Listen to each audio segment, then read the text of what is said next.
You watch as mediocre people command rooms while your brilliant ideas fall on deaf ears, and everyone seems to walk over you despite your competence. Every day you give your best effort, yet somehow you remain powerless, while others, less qualified, less ethical, rise to positions where they can't be ignored, where their words carry weight and their presence demands attention. I am Niccolò Machiavelli, and I spent my life studying power in the most dangerous political arena in history, Renaissance. Italy, where one wrong move meant exile or death.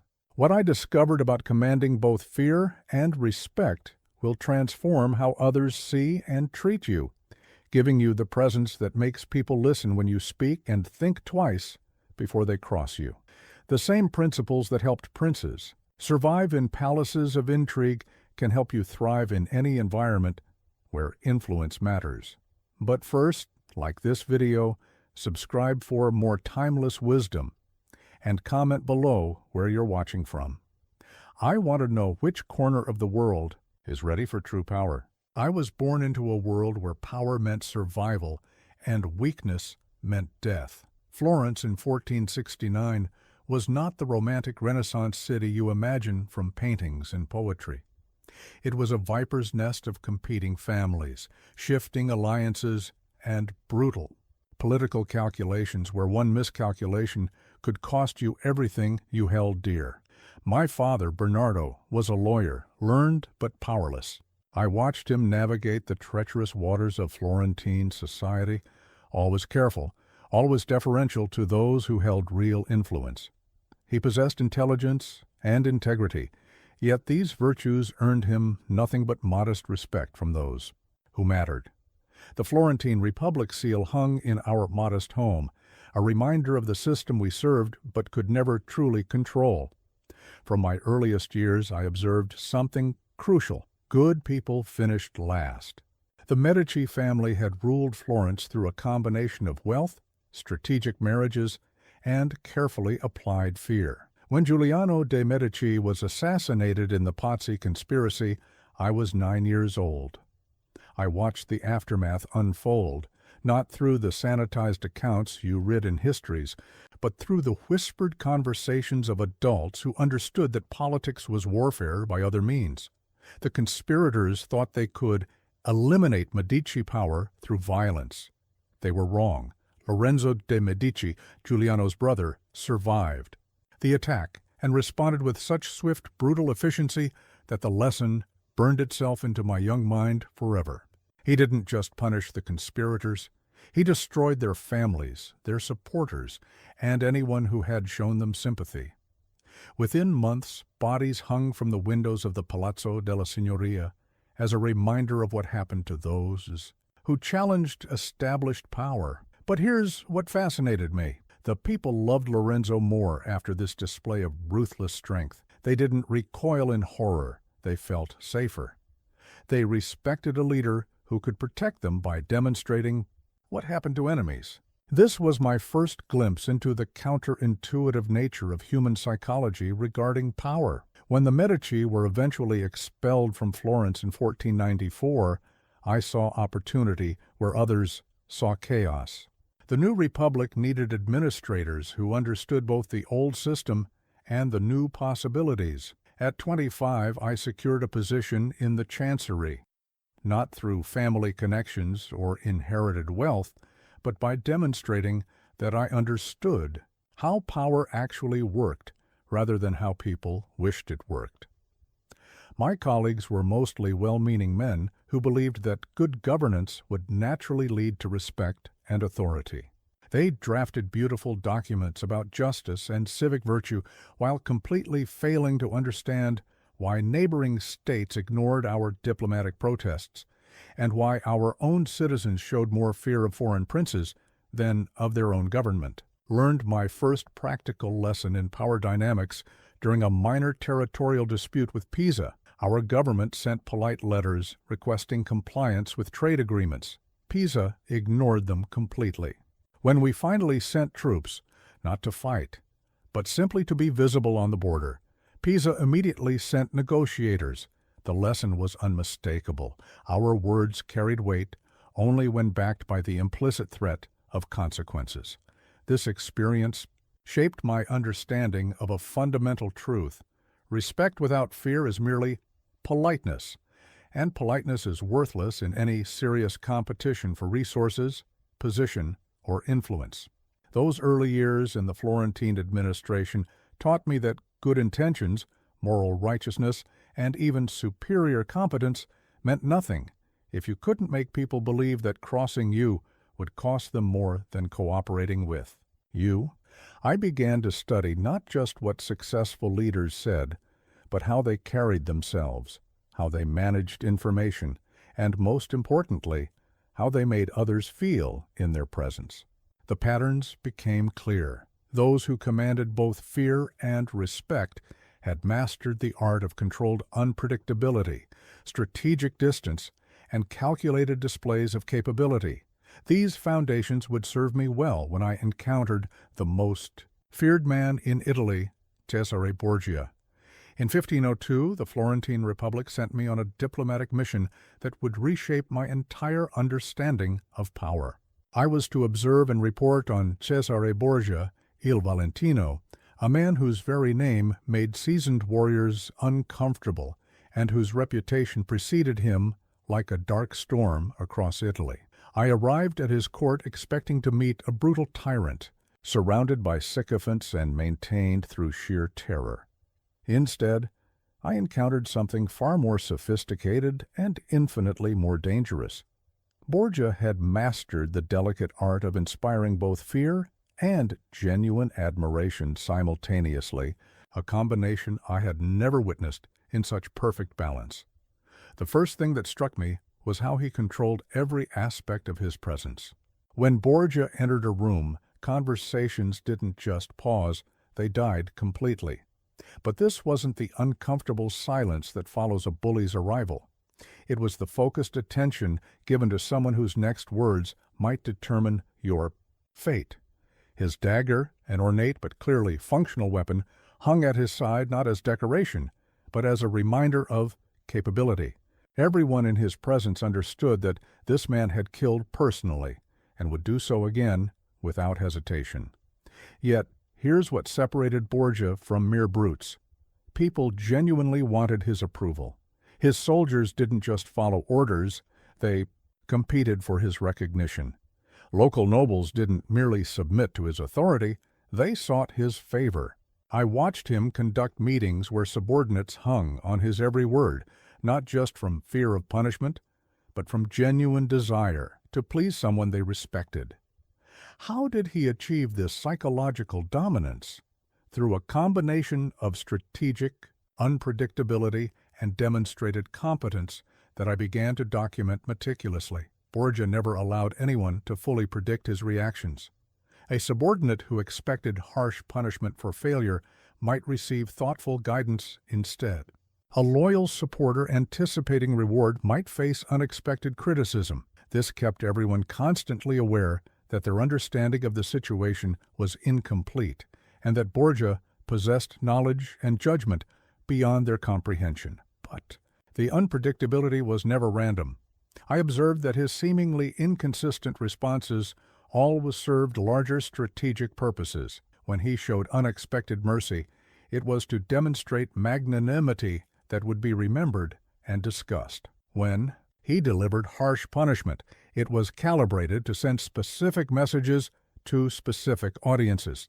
Every action reinforced his reputation as someone who operated on a level above ordinary political calculation.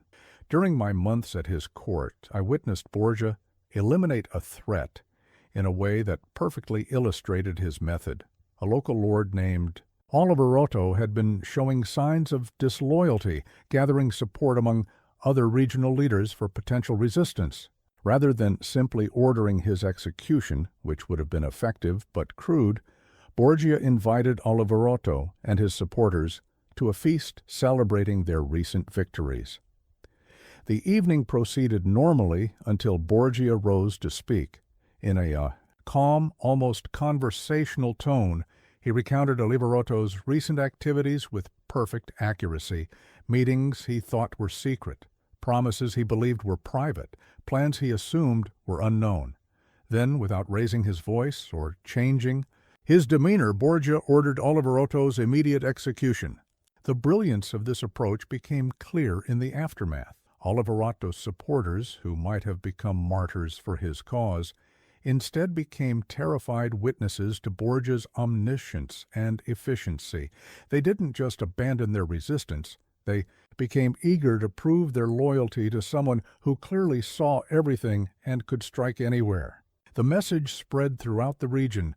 Borgia knew more than you thought he knew, could reach further than you thought he could reach, and would act more decisively than you thought anyone would dare. This experience taught me that true power comes from managing perceptions as much as realities. Borgia's strength wasn't just in his armies or his political connections. It was in his ability to make people believe that challenging him was not just dangerous, but impossible. He had created a psychological environment where opposition seemed futile before it began. I also observed how Borgia maintained the delicate balance between fear and respect. His followers feared his displeasure, but respected his competence. They understood that serving him well would be rewarded, and serving him poorly would be punished. But they also recognized that he possessed skills and judgment that made him genuinely worthy of leadership. This combination created a loyalty that pure intimidation could never achieve. When I returned to Florence, I carried with me a new understanding of how power actually operates. The theoretical frameworks I had studied, the moral guidelines I had assumed were universal. The collaborative approaches I had thought were obviously superior. All of these crumbled when confronted with someone who understood human psychology. At its most fundamental level, Borgia had shown me that people don't respond to what you intend or what you deserve. They respond to what they perceive and what they expect. He had built his authority not just on capability, but on the carefully cultivated belief that his capability extended far beyond what anyone could fully comprehend. This revelation would inform everything I would later write about leadership, but it also gave me the foundation for my own transformation from a competent but overlooked administrator into someone whose analysis of power would be studied for centuries. After studying Borgia and countless other leaders who commanded genuine authority, I discovered something that would shock the moral philosophers of my time. Humans are fundamentally hardwired to respond to perceived strength, and this response is not a character flaw to be overcome, but a survival mechanism to be understood and utilized. Watch people in any gathering, and you'll see this dynamic play out unconsciously. They defer to those who project confidence and capability. They avoid confronting those who seem unpredictable or potentially dangerous. They seek approval from those who appear to control resources or opportunities. This isn't weakness. It's evolutionary wisdom encoded in every human brain over thousands of years of tribal survival. I keep on my desk an ancient Roman coin bearing the image of Julius Caesar, minted during his lifetime when he had transformed from general to dictator. The Romans, who prized virtue and republican ideals, nevertheless followed Caesar with genuine devotion. Why?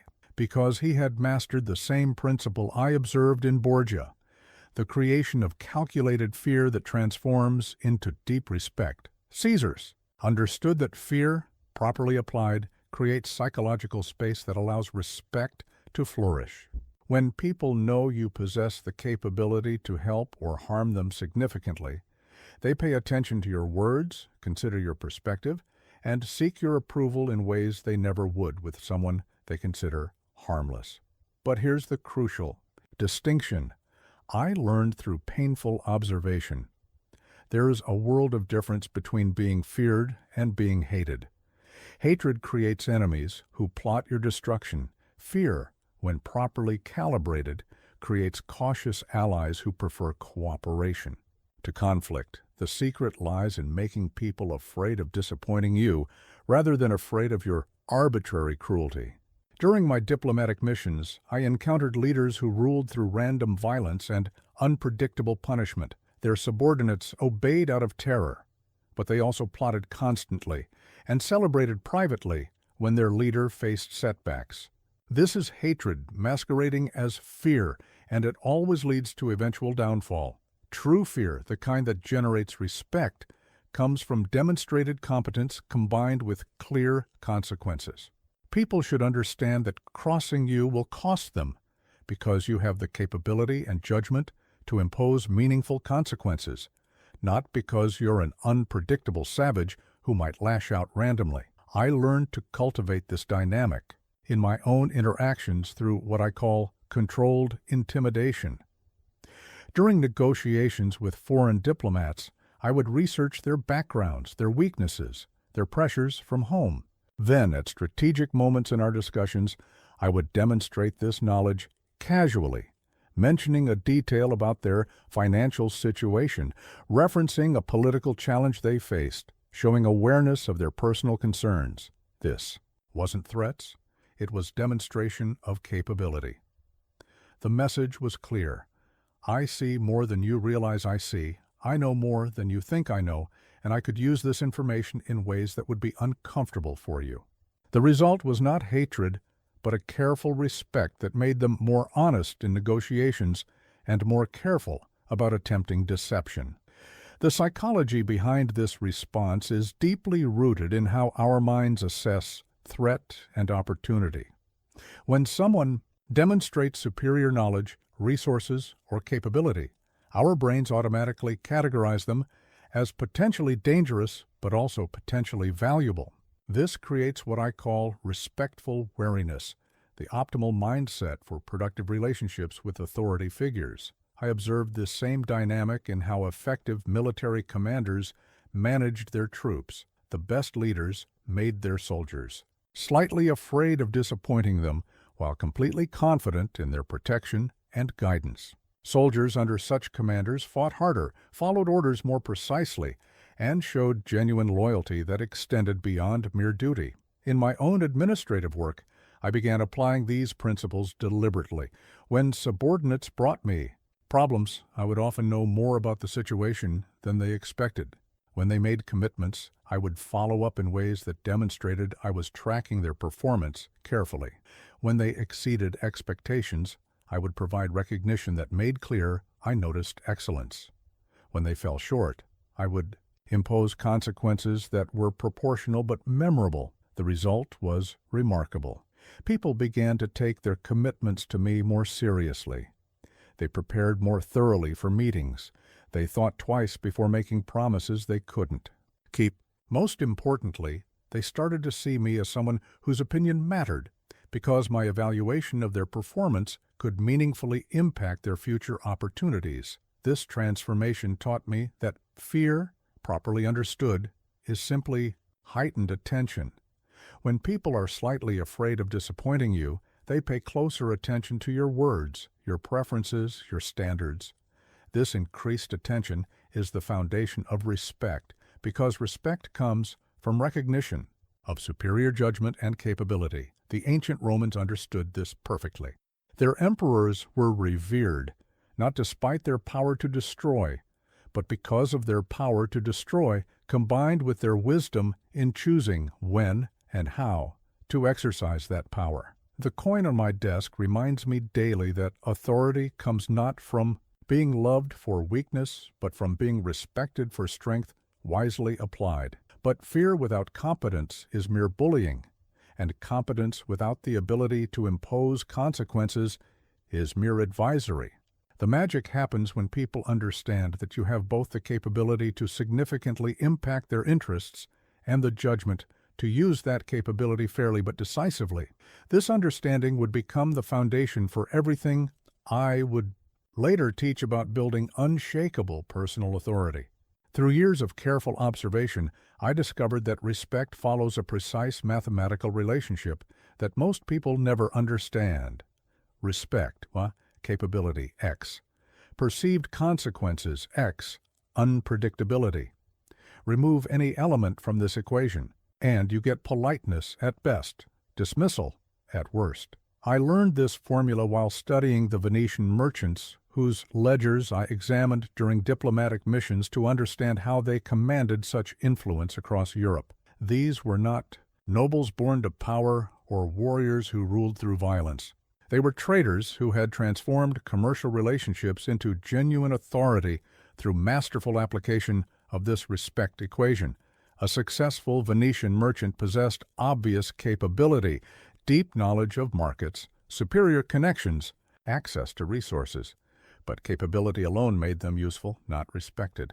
The crucial addition was their ability to significantly impact others' prosperity through their choices about partnerships, recommendations, and resource allocation. Finally, their unpredictability in decision-making prevented others from taking their reactions for granted.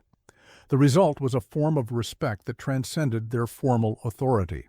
Even princes sought their counsel and worked to maintain their favor, because crossing a well-connected Venetian merchant carried real consequences, while serving them well opened valuable opportunities. I began applying this understanding to my own position in the Florentine administration. Initially, I was merely competent. I understood policy, drafted effective documents, and analyzed situations accurately. But competence without consequences is just expertise, and expertise without unpredictability becomes predictable service that others take for granted. My transformation began when I started controlling information strategically. Instead of sharing everything I knew immediately, I began revealing insights at moments when they would have maximum impact. When colleagues asked for my analysis of a situation, I would provide enough to demonstrate my understanding while withholding details that made my full perspective valuable, but not freely accessible. This created what I call knowledge scarcity. People began to understand that I possessed more comprehensive understanding than I typically revealed, which made my complete analysis something they needed to earn rather than something they could assume. This transformed me from a useful subordinate into someone whose opinion carried weight, because obtaining it required their careful attention to my interests and concerns. The consequence element came through my growing network of contacts and my reputation for accurate analysis. When I provided assessments of political situations or recommended courses of action, people began tracking the outcomes carefully.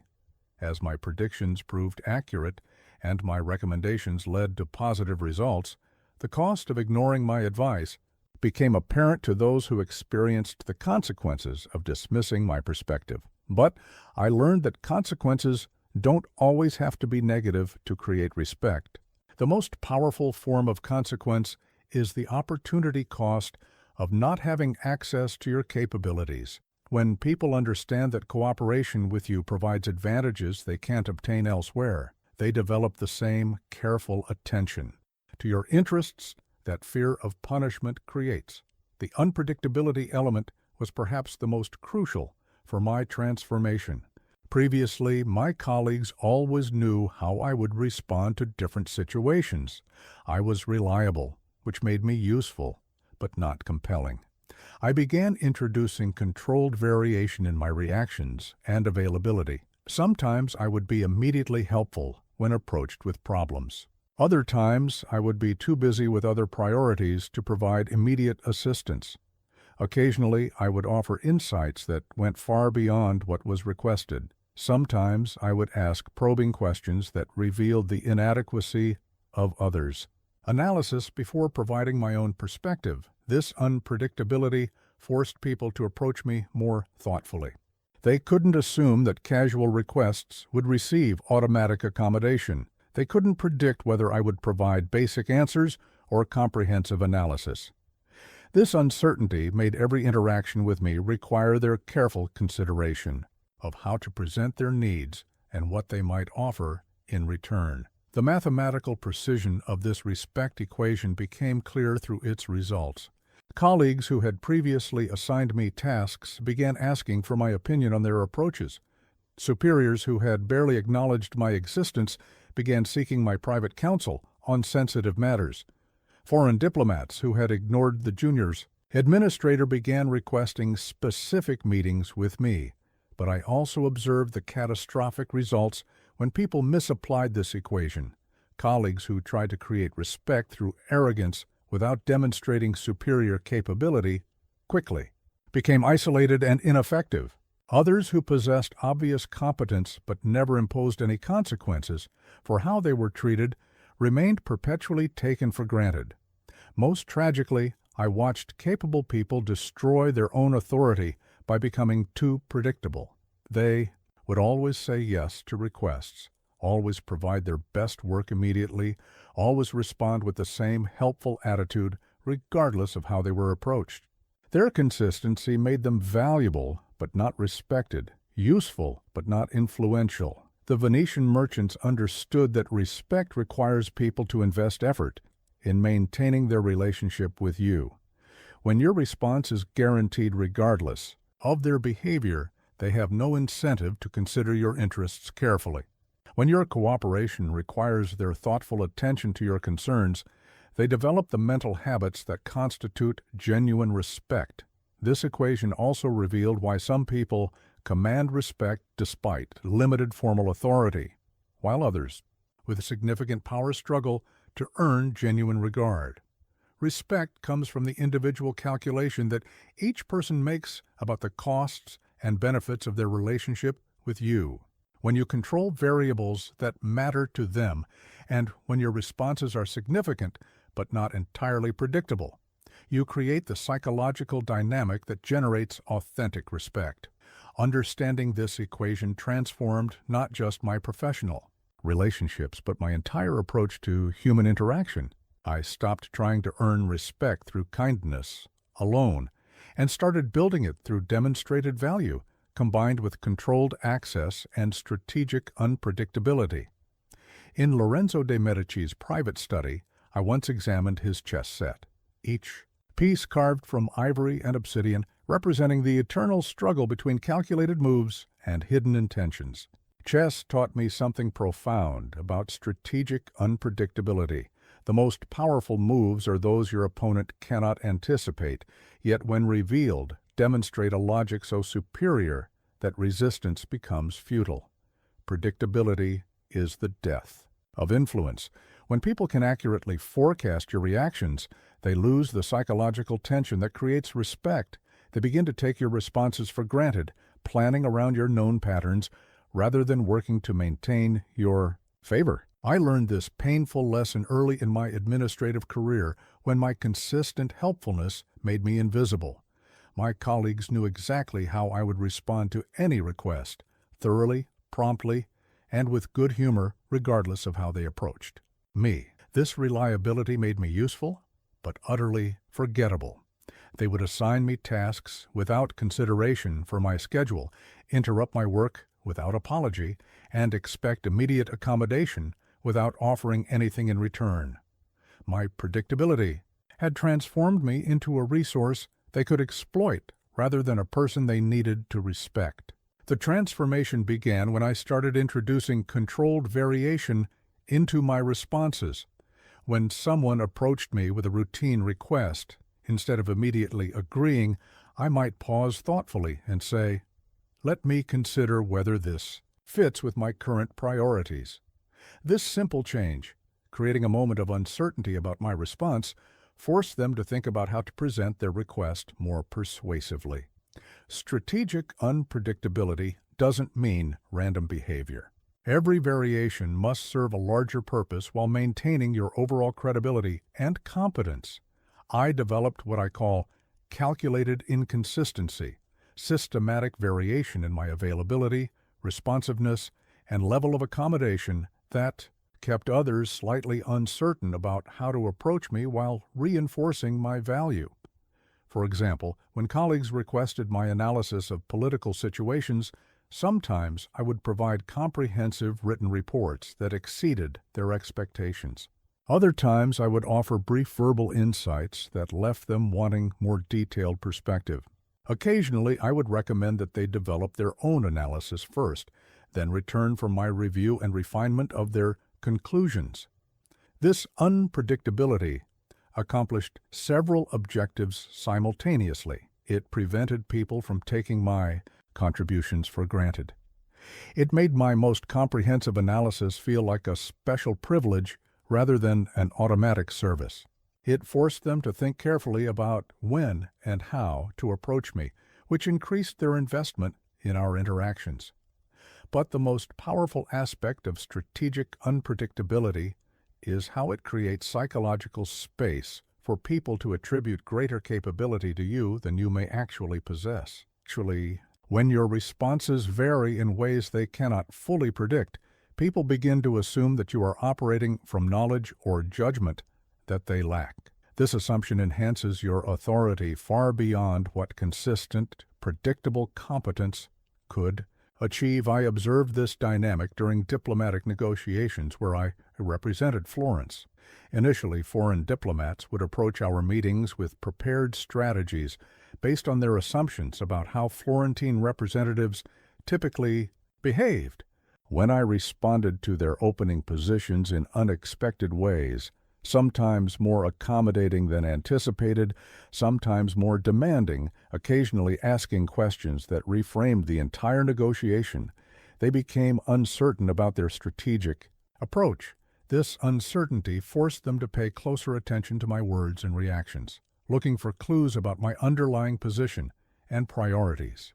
The additional attention they devoted to understanding my perspective naturally increased their respect for my judgment and their caution about attempting to manipulate or deceive me. One particularly effective technique I developed was mood shifting, deliberately varying my emotional tone in ways that served strategic purposes.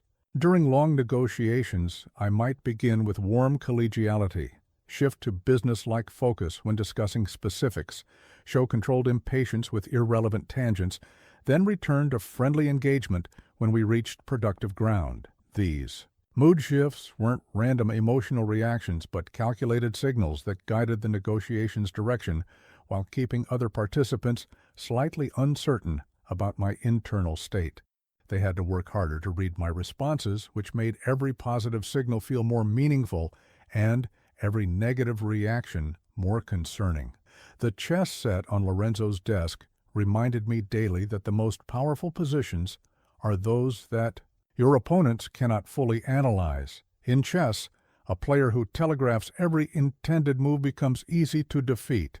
Similarly, a person whose reactions are entirely predictable becomes easy to manipulate, dismiss, or ignore. Strategic unpredictability also protects you from the psychological phenomenon I call familiarity contempt. When people believe they understand you completely, they begin to discount your perspective and take your cooperation for granted.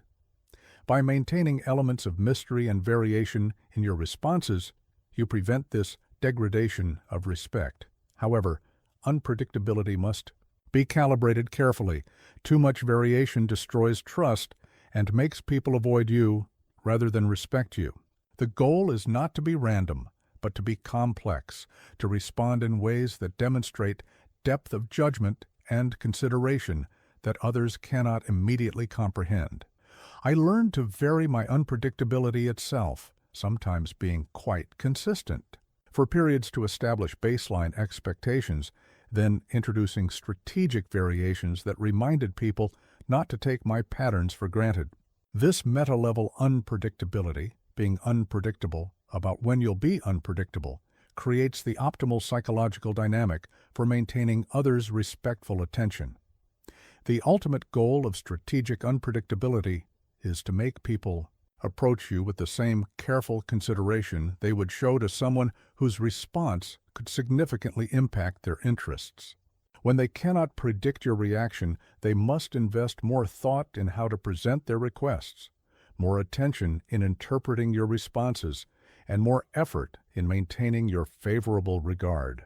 This psychological dynamic transforms casual interactions into deliberate engagements where others take your perspective seriously because they cannot afford to assume they understand your position completely. In the courtyard of the Palazzo Vecchio stands a marble statue of Marcus, Aurelius, his face carved with the serene detachment that allowed him to govern an empire while maintaining inner tranquility.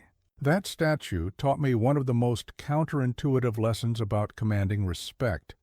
Emotional distance increases your perceived power far more than emotional warmth ever could. Most people believe that showing emotion makes them appear more human and relatable. This is precisely backward when it comes to building authority. Every emotional reaction you display gives others information about how to affect you, control you, and predict your responses. Emotional transparency is emotional vulnerability, and vulnerability in competitive environments becomes exploitation. I learned this lesson painfully during my early diplomatic assignments. When foreign representatives insulted Florence or dismissed our interests, I would respond with visible indignation or passionate defense of our position.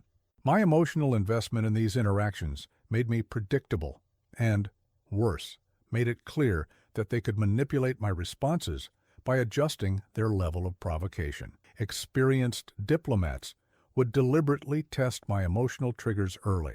In negotiations, noting which topics made me defensive, which approaches frustrated me, and which appeals moved me towards sympathy. Armed with this emotional map, they could then guide discussions in directions that served their interests while keeping me off balance and reactive rather than strategic. The transformation came when I began studying how truly powerful people managed their emotional presentations. I observed that figures like Cesare Borgia never allowed their internal state to be read accurately by others. Whether they were pleased, angry, concerned, or confident remained largely mysterious to those around them.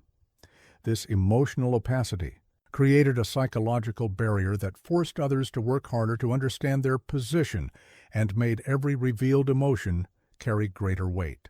I began practicing what I call strategic detachment, maintaining emotional distance that serves specific purposes rather than simply suppressing feelings.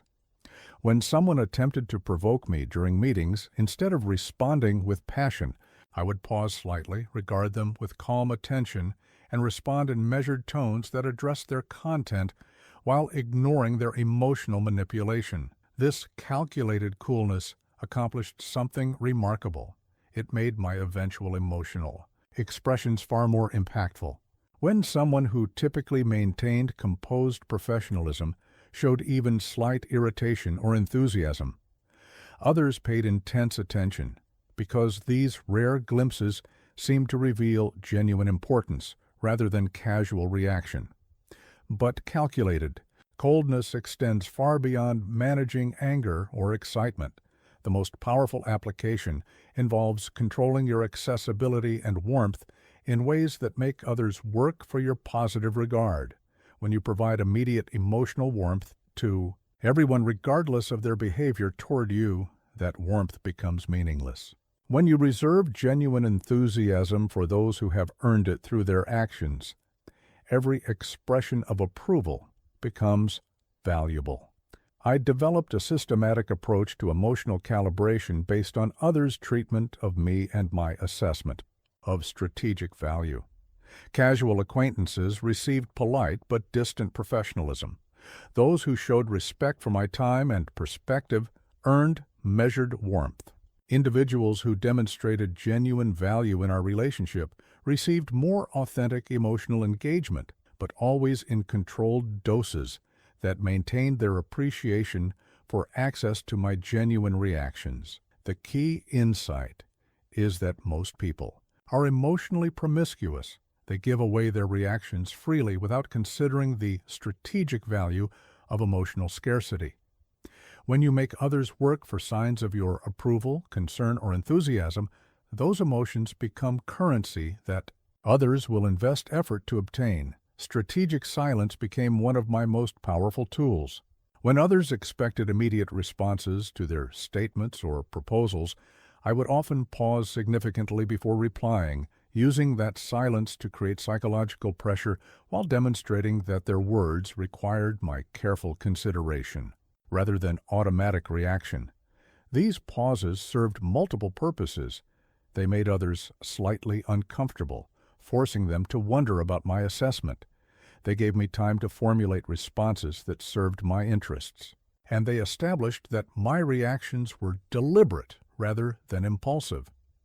During particularly important conversations, I would sometimes remain silent for long enough that others felt compelled to fill the quiet with additional information, clarifications, or concessions they hadn't planned to offer.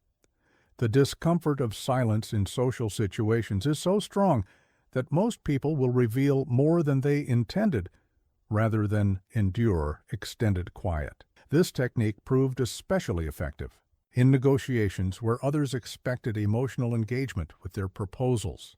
Instead of showing enthusiasm for favorable offers or concern about challenging demands, I would receive all information with the same measured consideration. This emotional neutrality prevented them from reading my level of interest and forced them to compete more actively for my attention and agreement. But calculated coldness must be applied with precision. Too much emotional distance makes you appear inhuman and can drive people away entirely. The goal is to create enough space that others must invest effort to reach your genuine emotional responses while maintaining sufficient warmth that such investment feels worthwhile. I learned to vary my emotional accessibility based on context and strategic objectives. In formal settings, I maintained professional detachment that commanded respect through demonstrated self-control. In smaller gatherings, I allowed slightly more personality while still keeping others uncertain about my complete perspective. In private conversations with valuable allies, I provided enough genuine warmth to reinforce their loyalty while maintaining enough reserve to prevent them from taking my regard for granted. The marble statue of Marcus Aurelius reminds me daily that true strength appears calm even under pressure. When others can see that external circumstances do not disturb your inner equilibrium, they attribute to you a level of confidence and capability that emotional reactivity could never achieve. Your composed response to both success and setbacks makes others believe that you possess knowledge or resources that allow you to remain unshaken by developments that would disturb ordinary people. This calculated emotional management transforms every interaction from a casual exchange into a deliberate engagement where others must earn your genuine reactions through their behavior and respect. In Leonardo da Vinci's workshop, I once examined his encrypted notebooks, pages filled with mirror writing that concealed his most profound insights from casual observation. Those backwards letters taught me something essential about power. Mystery is infinitely more compelling than transparency, and the knowledge people imagine you possess is often more influential than what you actually reveal. Leonardo understood that genius maintains its authority through selective revelation. Had he published every thought immediately, his insights would have become common knowledge, and his reputation would have rested solely on past achievements. Instead, his encrypted observations created an aura of hidden depths that made every revealed insight feel like a privileged glimpse into superior understanding. Began applying this principle to build what I call personal mystique, the carefully cultivated impression that your knowledge, capabilities, and judgment extend far beyond what others can immediately assess. This mystique becomes a form of psychological leverage that amplifies your actual abilities through others' assumptions about your hidden potential. The foundation of mystique is selective information sharing. Most people make the mistake of demonstrating their knowledge immediately and completely, believing this will establish their credibility. But complete transparency eliminates mystery and makes your capabilities finite and measurable. When others can fully assess your knowledge, they can also dismiss areas where they believe they have superior expertise. Instead, I learned to reveal competence gradually and strategically. When colleagues asked for my analysis of political situations, I would often begin with questions that demonstrated my understanding while encouraging them to reveal their own perspective first. This approach served multiple purposes. It showed that I was thinking about dimensions they might have missed, it gave me additional information to incorporate into my response, and it created the impression that my analysis was comprehensive, enough to require their input before I could tailor it appropriately. After gathering their perspective, I would provide insights that built upon what they had shared while introducing elements they hadn't considered.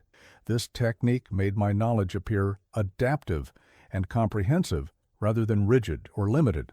It also created the sense that I possessed additional insights that remained unrevealed, since my response clearly demonstrated thinking beyond what I had initially indicated.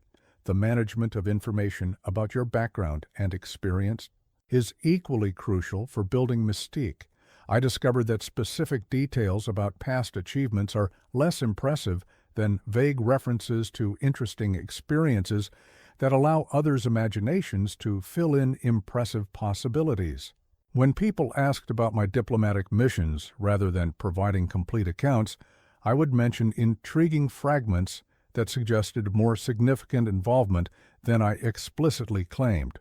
For example, instead of saying, "I was sent to observe Cesare Borgia's court for 3 months," I might casually reference my time with Borgia in contexts that suggested more intimate knowledge of his methods than a typical diplomatic observer would possess. This approach allowed others to assume whatever level of access and influence made the most sense, given their assessment of my capabilities. The cultivation of mystique also requires careful management of your problem-solving approaches. When others brought me challenges, instead of immediately offering solutions, I would often ask probing questions that revealed aspects of their situation they hadn't fully considered. This questioning technique demonstrated analytical depth while creating uncertainty about how much I had already understood before they explained their circumstances. Sometimes I would pause thoughtfully after hearing their problem and say something, like, "This reminds me of a similar situation I encountered," without immediately elaborating on the parallel or the solution it suggested.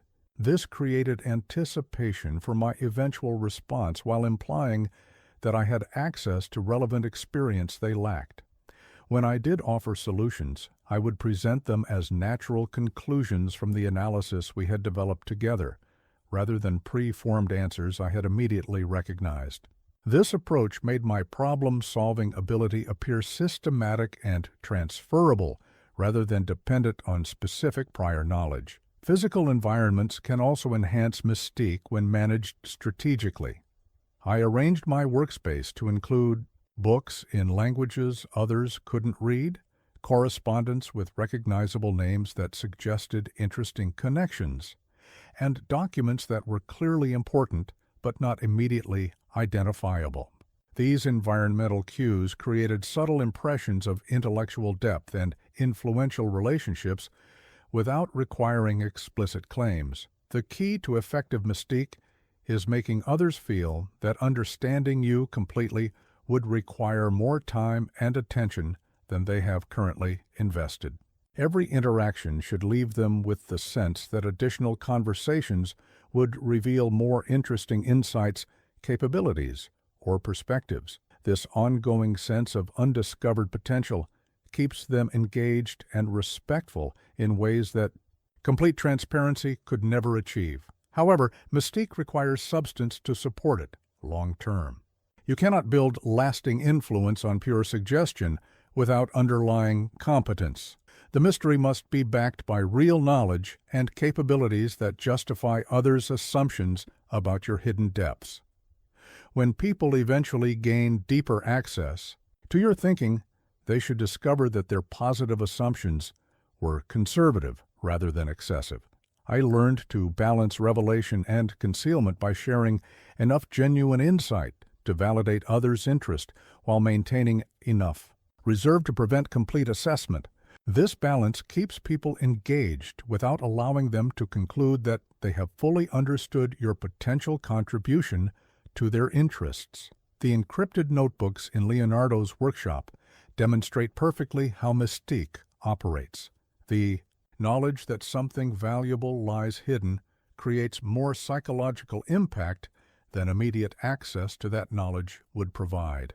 When people believe you possess insights they haven't yet accessed, they treat you with the respectful attention reserved for those whose full capabilities remain tantalizingly unclear. Personal mystique transforms routine interactions into intriguing encounters where others remain slightly uncertain about the depth of your knowledge and the extent of your capabilities. This uncertainty generates the psychological tension that maintains their careful attention to your words and respectful consideration of your perspective. Building mystique is not deception, but strategic presentation, revealing your competence in ways that suggest greater depths while delivering enough value to justify others' continued investment in understanding your complete perspective. Pope Julius II's papal ring, heavy with gold and sacred authority, taught me one of the most crucial lessons about building unshakable influence. Your power is largely determined by whom you choose to associate with, and equally important, whom you choose to avoid. Proximity to strength enhances your own authority, while association with weakness diminishes it, regardless of your personal capabilities. I learned this principle painfully during my early career when I aligned myself with well-meaning but ineffective colleagues who shared my moral ideals but lacked political acumen. While our intentions were admirable, our association with each other reinforced our collective reputation as naive idealists rather than serious political actors. We became known as the group that cared more about principles than results, which made us easy to dismiss when important decisions required pragmatic choices. The transformation began when I started studying how truly influential people managed their relationships. I observed that powerful figures were extraordinarily selective about their visible associations, understanding that others would judge their capabilities based on the company they kept and the respect they commanded from their peers. Julius II provided a perfect case study. Despite being a religious leader, he surrounded himself with military commanders, political strategists, and influential merchants who enhanced his temporal authority. His papal ring symbolized sacred power, but his carefully chosen associates demonstrated worldly effectiveness that made his spiritual authority practically unassailable. I began applying this understanding by systematically evaluating my professional relationships based on how they affected others' perception of my capabilities and judgment. This meant making some difficult choices about associations that were personally comfortable but professionally limiting. The first change involved distancing myself from colleagues who complained constantly about organizational problems without proposing viable solutions. While their frustrations were often justified, their reputation for ineffective criticism was beginning to contaminate my own standing. I gradually reduced my involvement in their informal gatherings and stopped participating in conversations that focused on problems without exploring actionable responses. Instead, I began seeking opportunities to work with colleagues who were known for getting results, even when their methods or personalities were less immediately appealing than my previous associates. This meant accepting assignments with demanding supervisors who had reputations for successful projects, and volunteering for committees led by people whose political skills I could observe and learn from. The shift in others' perception of my capabilities was remarkably swift. When I began appearing in meetings with respected figures and contributing to successful initiatives, my own reputation benefited from the association. People started assuming that my involvement in these projects reflected my own competence, rather than coincidental assignment. But proximity politics requires more sophistication than simply gravitating toward obviously powerful people.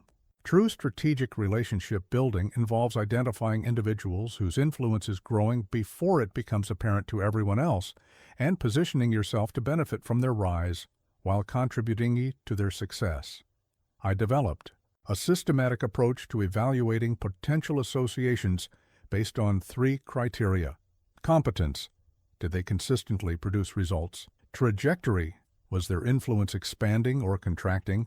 And strategic value: could association with them enhance my own opportunities for impact? This analysis led me to cultivate relationships with younger administrators who showed exceptional analytical skills, foreign diplomats whose countries were gaining regional influence, and merchants whose business networks were expanding into new territories. These relationships required more initial investment than associations with established figures, but they provided much greater long-term strategic value. Equally important was learning when and how to distance myself from associations that had become liabilities. When colleagues I had previously worked with closely began experiencing professional difficulties or reputation problems, I had to make calculated decisions about maintaining those relationships without appearing disloyal or opportunistic. The key was transitioning from close association to respectful distance in ways that preserved their dignity while protecting my own standing. This meant declining invitations to projects where their leadership might compromise outcomes while remaining personally supportive during their difficulties. One particularly challenging situation involved a mentor who had helped me early in my career, but whose approach to political analysis had become outdated and ineffective. While I remained personally grateful for his guidance, continuing to be associated with his methods would have limited my own development and credibility. I managed this transition by gradually developing independent positions on issues where we disagreed while continuing to show respect for his experience in areas where his expertise remained valuable. This allowed me to establish my own analytical identity without rejecting his mentorship entirely. The papal ring also reminded me that some associations carry such powerful symbolic value that they can transform your entire social position. When Julius II granted me access to Vatican diplomatic channels, this connection enhanced my authority in secular negotiations far beyond the practical value of the information I gained. I learned to cultivate a few highly visible associations with figures whose respect carried special weight in my professional environment. Having respected leaders seek my perspective in public settings, reference my analysis in their own communications, or include me in important meetings, created a multiplier effect that enhanced my influence far beyond what my individual capabilities could achieve. But strategic proximity also means understanding when to be selectively unavailable to certain requests or associations. When people perceive that your time and attention are competed for by impressive figures, your accessibility becomes more valuable to everyone else. This scarcity principle makes your eventual availability feel like a privilege rather than an entitlement. The most sophisticated aspect of proximity politics involves reciprocal enhancement, building relationships where your association helps the other person while their association helps you.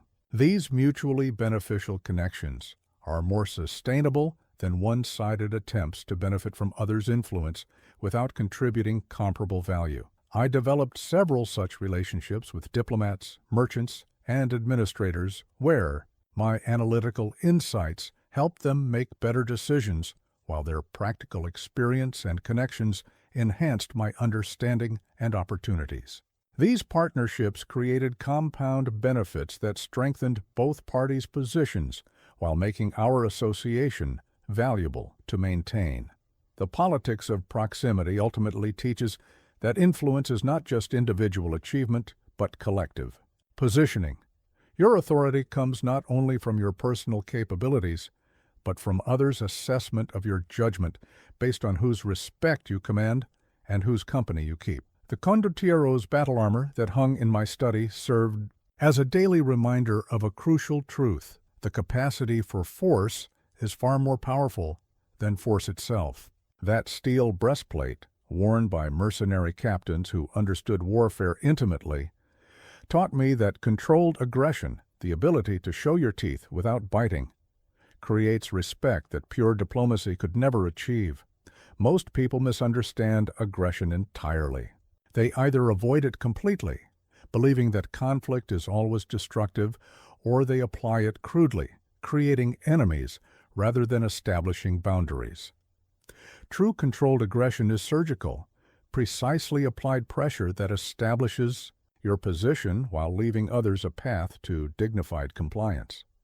I learned this distinction during a territorial dispute where Florence faced encroachment from a neighboring city-state.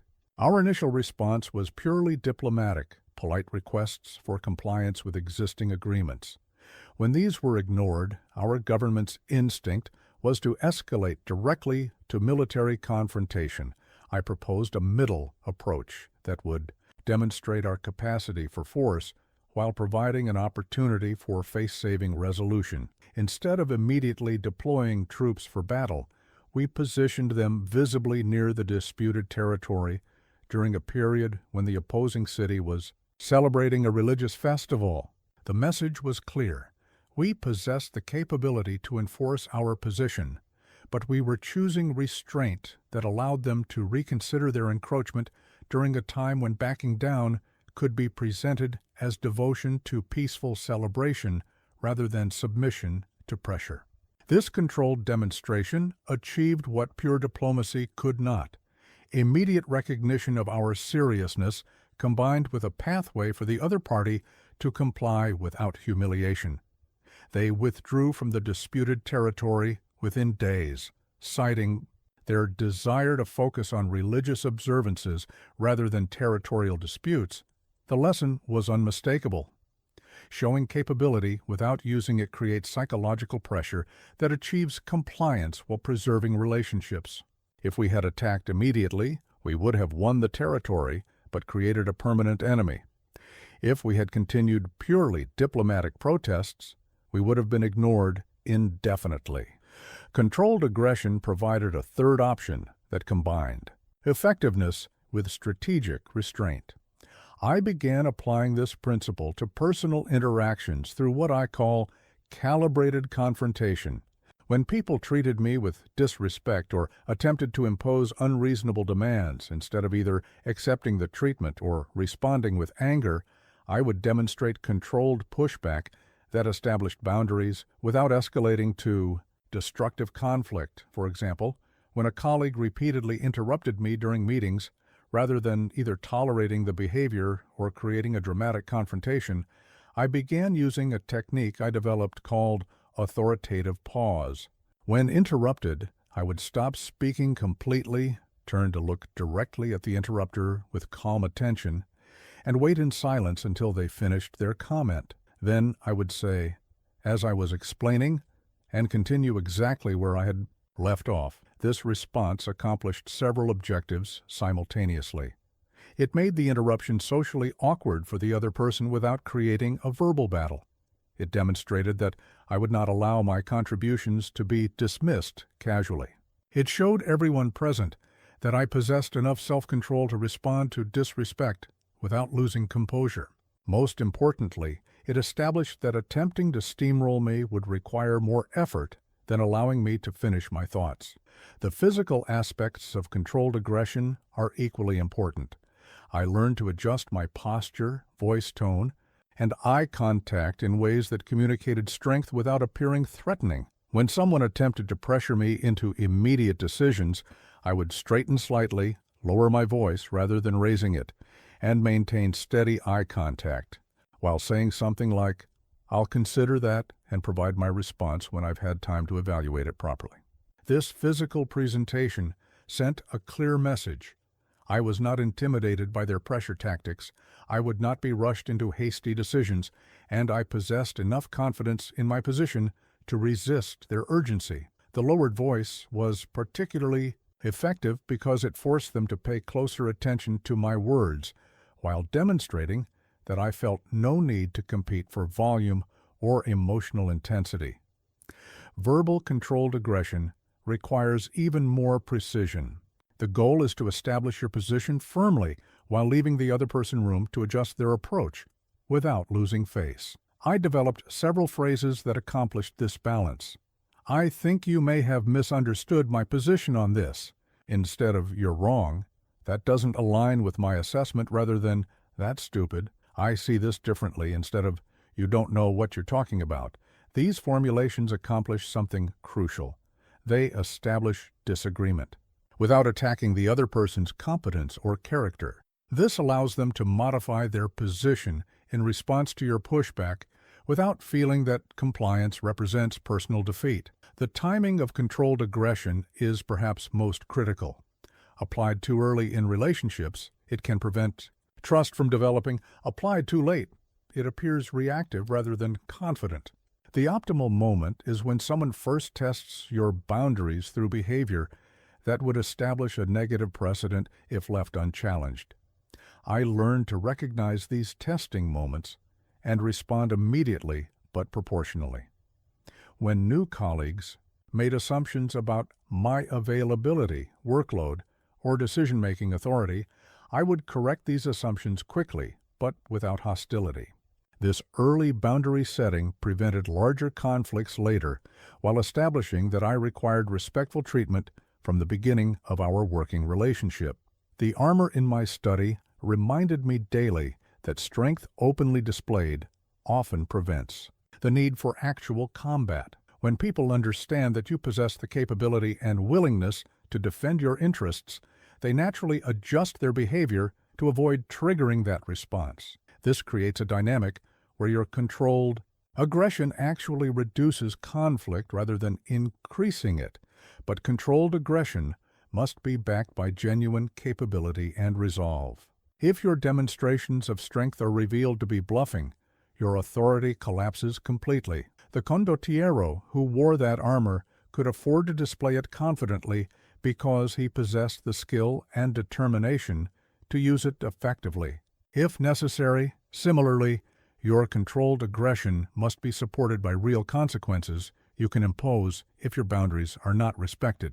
These consequences don't have to be dramatic. Reduced cooperation, less accommodating responses, or decreased availability can be powerful tools when applied consistently to those who fail to adjust their behavior after your initial boundary setting. The ultimate goal of controlled aggression is to train others to approach you with the respect and consideration that make such tactics unnecessary. When people understand that disrespectful treatment will encounter firm resistance, they naturally develop more thoughtful approaches to their interactions with you. The fortified castle of San Miniato, overlooking Florence from its strategic hilltop position, became my personal symbol of how reputation functions as your strongest defense against those who would diminish your influence. Like those ancient walls, a properly constructed reputation protects you even when you're not present to defend yourself, and attacks against it only reveal the weakness of your opponents. Reputation is not simply what people think of you, it's the collection of stories, assumptions, and expectations that determine how others approach you before you even speak. Most people leave their reputation to chance, assuming that good work will naturally create good standing. This is catastrophically naive. Your reputation must be as carefully designed and maintained as any military fortification. I learned this lesson when a rival administrator attempted to undermine my influence by spreading rumors about my analytical methods being unreliable. Initially, I thought the accusations were so obviously false that they would collapse under scrutiny. Instead, I discovered that people often prefer interesting gossip to boring truth, and that defending yourself against whispers can make you appear guilty of something. The attempted sabotage failed, not because I responded to it directly, but because I had already established a reputation for accuracy that made the criticism implausible. Colleagues who had relied on my analysis and seen it proven correct multiple times simply dismissed the rumors as obviously motivated by jealousy rather than legitimate concern. This experience taught me that reputation building is primarily defensive strategy, creating such strong positive associations that negative attacks lack credibility. When your reputation for competence, reliability, or judgment is firmly established, critics must work much harder to make their accusations believable. Began systematically crafting stories that would circulate about my capabilities and character. Instead of leaving others to interpret my actions randomly, I provided frameworks that guided their assessment in directions that served my interests. When I completed difficult assignments successfully, I made sure the right people understood, not just the outcome, but the sophistication of the approach I had used. For example, when I resolved a complex diplomatic issue through careful analysis of multiple parties' interests, I didn't simply report the successful conclusion. I made sure that key colleagues understood the intricate balancing act required to satisfy competing demands, the historical precedents I had researched to find workable solutions, and the potential consequences I had avoided through strategic timing. This approach accomplished several objectives. It demonstrated analytical depth beyond what the simple success suggested. It established precedents for future similar challenges being directed to me, and it created stories that others would repeat. When discussing my capabilities with people I hadn't worked with directly, the management of information flow about your achievements requires delicate calibration. Direct self-promotion appears desperate and often backfires, but strategic sharing of relevant details with people who naturally discuss work challenges creates organic reputation enhancement that feels authentic rather than manufactured. I developed a network of informal reputation allies, colleagues who understood my capabilities well and naturally mentioned my contributions when relevant topics arose in their conversations with others. These weren't people I asked to promote me. They were individuals whose own credibility was enhanced by their association with my successful work. For instance, when a supervisor successfully implemented a policy recommendation I had developed, his reputation for good judgment was reinforced by acknowledging the quality of analysis that informed his decision. This created incentive for him to reference my contributions in appropriate contexts, which built my reputation while supporting his own. The fortress metaphor also applies to reputation defense. When San Miniato came under siege, its defenders didn't rush out to meet every attack. Instead, they let the walls absorb most assaults while strategically responding only to genuine threats. Similarly, reputation defense requires distinguishing between serious challenges that require response and minor criticisms that are better ignored. I learned to identify which attacks on my reputation posed real danger versus which ones would dissipate naturally. Criticism from obviously unreliable sources often damaged the critics more than their targets. Complaints from people known for making excuses rarely gained traction with decision-makers. Personal attacks usually revealed more about the attacker's character than about mine. However, when respected figures raised legitimate questions about my work or judgment, immediate and thorough response was essential. These situations required demonstrating not just that the criticism was wrong, but that my approach to addressing it reflected the same thoughtful analysis that characterized my other work. The most sophisticated aspect of reputation management involves creating positive stories that preempt potential negative narratives. If you know that certain aspects of your background or approach might be criticized, you can frame those elements in contexts that transform potential weaknesses into demonstrated strengths. For example, my tendency toward analytical caution might have been characterized as indecisiveness by critics. Instead, I cultivated stories about situations where my careful evaluation had prevented costly mistakes that more impulsive colleagues would have made.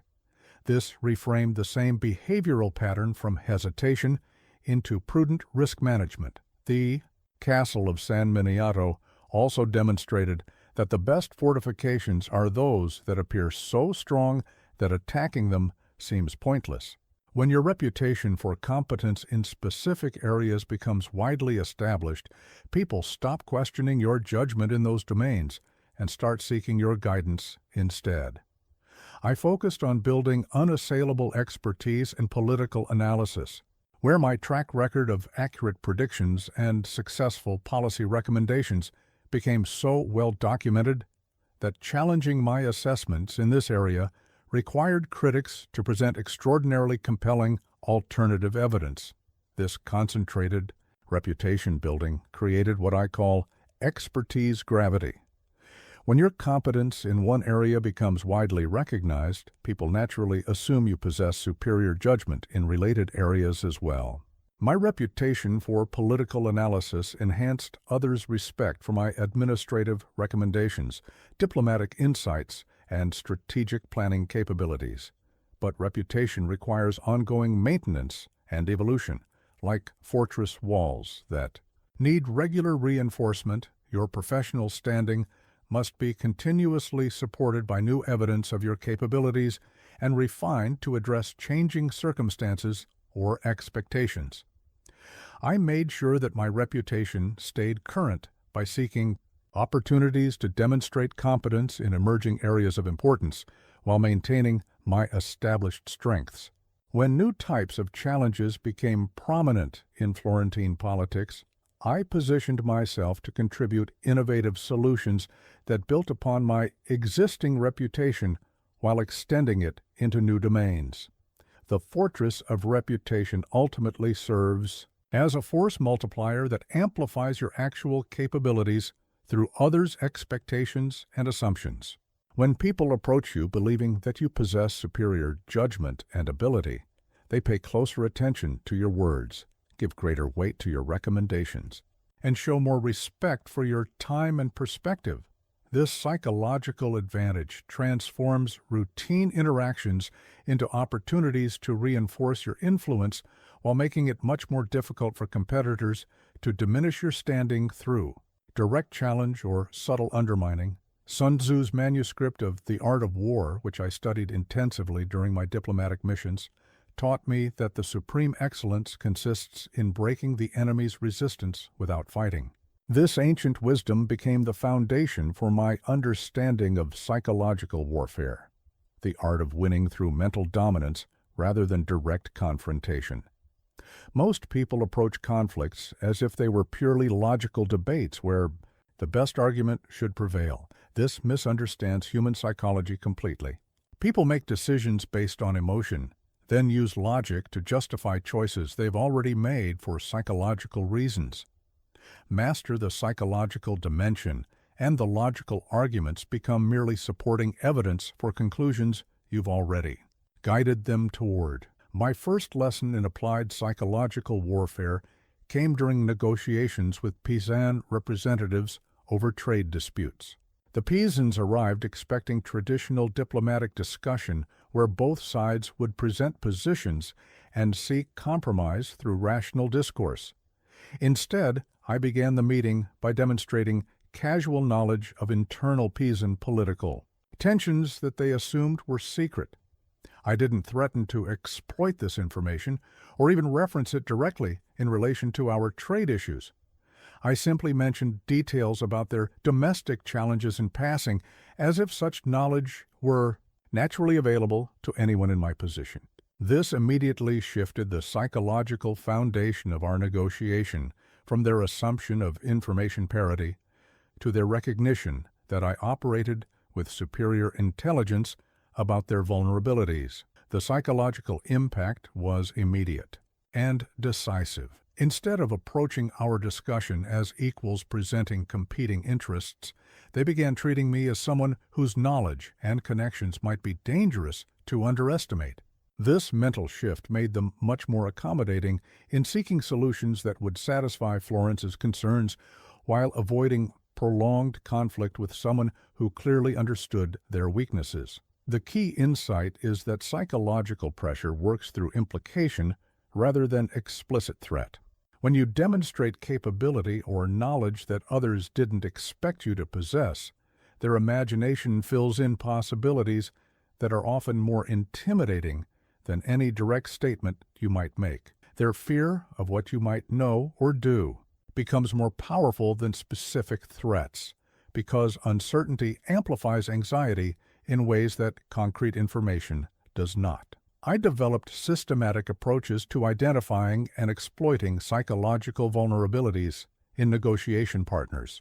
The first step involves careful observation of what makes them uncomfortable, defensive, or anxious. Some people are sensitive about their expertise being questioned.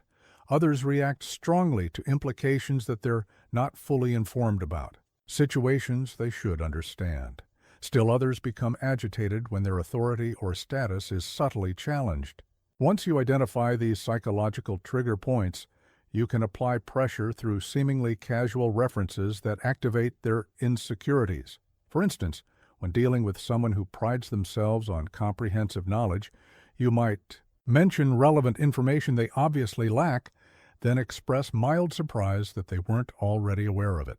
This approach questions their competence indirectly while maintaining plausible innocence about any intent to undermine them. The timing of psychological pressure is crucial for maximum effectiveness.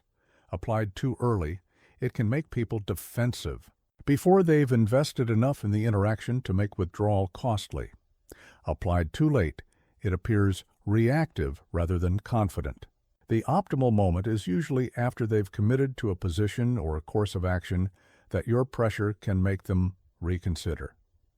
During one particularly challenging negotiation, I waited until the other party had spent considerable time explaining their position before casually mentioning information that revealed significant flaws in their underlying assumptions.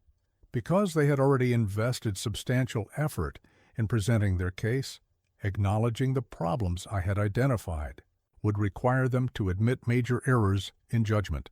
Instead, they began looking for ways to modify their position that would address my concerns without requiring complete reversal of their stated approach. Psychological warfare also involves controlling the emotional tone and pace of interactions in ways that serve your strategic objectives. When others expect confrontational discussion, remaining calm and analytical forces them to either match your reasoned approach or appear unnecessarily aggressive by comparison. When they expect collaborative problem-solving, introducing controlled tension through probing questions can make them work harder to maintain your cooperation. I learned to read body language, voice patterns, and word choices that revealed others' internal psychological state. When someone's confidence was shaken, they would often unconsciously signal this through changes in posture, speech rhythm, or eye contact.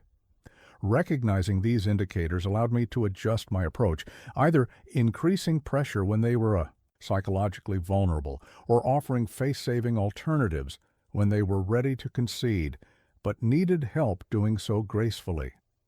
The most sophisticated form of psychological warfare involves making people defeat themselves mentally before external pressure becomes necessary. This happens when you create situations where their own analysis leads them to conclusions that serve your interests, making resistance feel illogical rather than principled. For example, instead of directly challenging someone's proposal, I would ask a series of questions that guided them through examination of problems with their own approach. Have you considered how this would affect what would happen if? How would you address the situation where these questions, properly sequenced, could lead them to identify fatal flaws in their position without me having to attack it directly? This approach is psychologically powerful because people resist arguments that challenge their judgment much more than they resist conclusions they reach through their own analysis.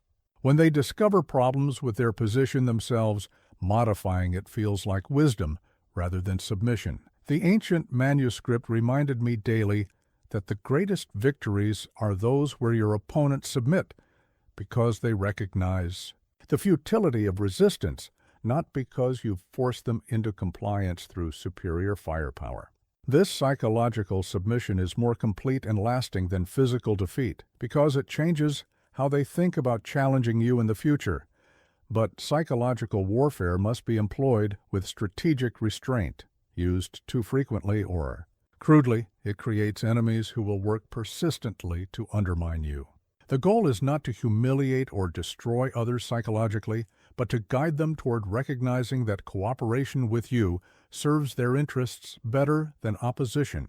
The most effective psychological warfare makes your targets grateful for the opportunity to avoid conflict rather than resentful about being outmaneuvered. When people conclude that working with you is more pleasant and profitable than working against you.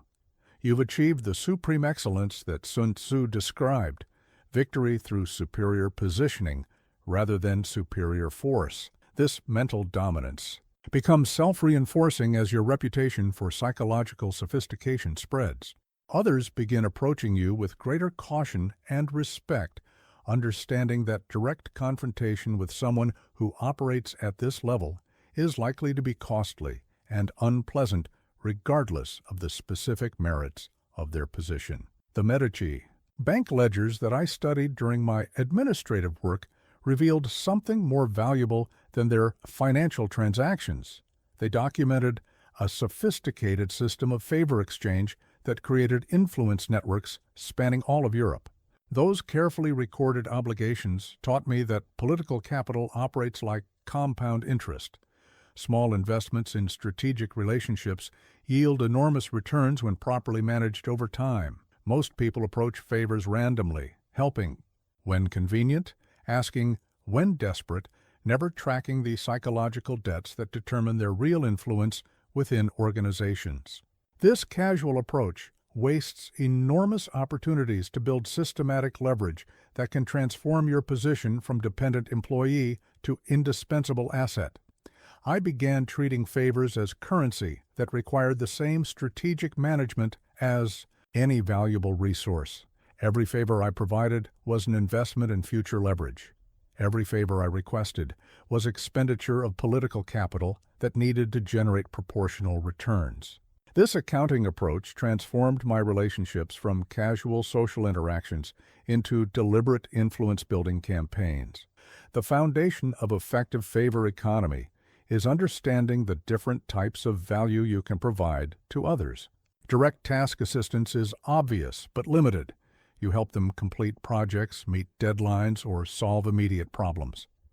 More valuable is strategic assistance that enhances their position or reputation. Most valuable of all is access assistance, connecting them with people, information, or opportunities they couldn't reach independently. I systematically cataloged what each colleague, supervisor, and external contact needed most urgently. Some required analytical support for decision-making. Others needed information about political developments that affected their work. Still, others valued connections with people who could advance their careers or projects. By matching my assistants to their highest priorities, even small favors generated disproportionate gratitude and obligation. For example, when a colleague struggled with analysis of complex trade regulations, I didn't just help him understand the immediate issue. I created a framework that would help him analyze similar problems independently in the future, while also connecting him with a contact at the Merchants Guild who could provide ongoing guidance. This approach solved his immediate problem while building his long-term capability, making him genuinely grateful rather than merely appreciative. The timing of favor provision dramatically affects its psychological impact. Unsolicited help provided when someone faces genuine difficulty creates much stronger obligation than assistance offered after they've specifically requested it. When you solve problems they didn't even know they could ask for help with, you demonstrate both awareness of their situation and initiative in supporting their success. I made practice of identifying colleagues' upcoming challenges before they became crises, then offering assistance proactively. This approach accomplished multiple objectives. It demonstrated my understanding of their work and pressures. It positioned me as someone who enhanced their effectiveness rather than merely responded to their requests. And it created obligation at moments when they were most psychologically receptive to appreciating support. But strategic favor provision requires careful calibration to avoid creating resentment rather than gratitude. Help that makes people feel incompetent or dependent undermines your relationship rather than strengthening it. The goal is to enhance their capability and success in ways that make them more effective while making your contribution memorable and valuable.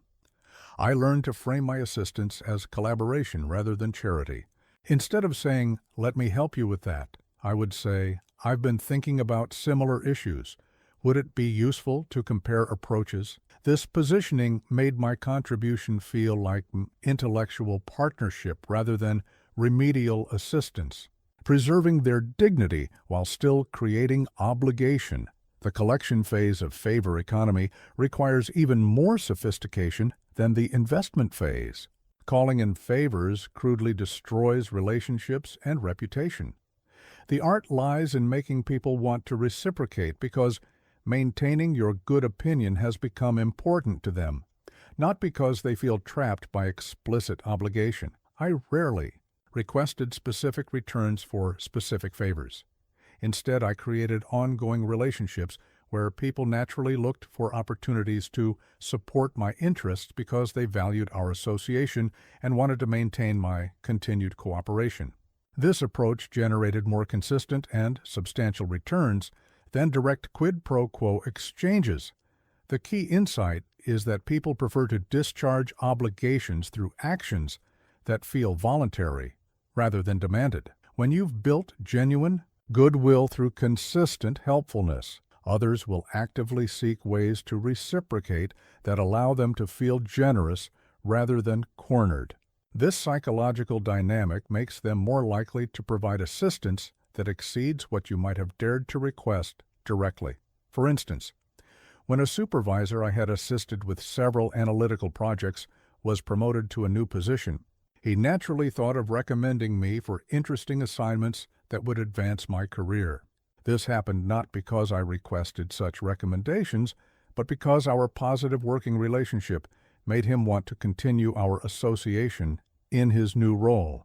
The compound interest aspect of favor economy becomes apparent over longer time. Horizons. People you've helped tend to mention your assistance to others, creating indirect reputation benefits that generate new opportunities for relationship building. Their success often leads to expanded authority or influence that makes their future cooperation more valuable. Their gratitude can transform into genuine advocacy that promotes your interests in contexts where you're not present to represent yourself.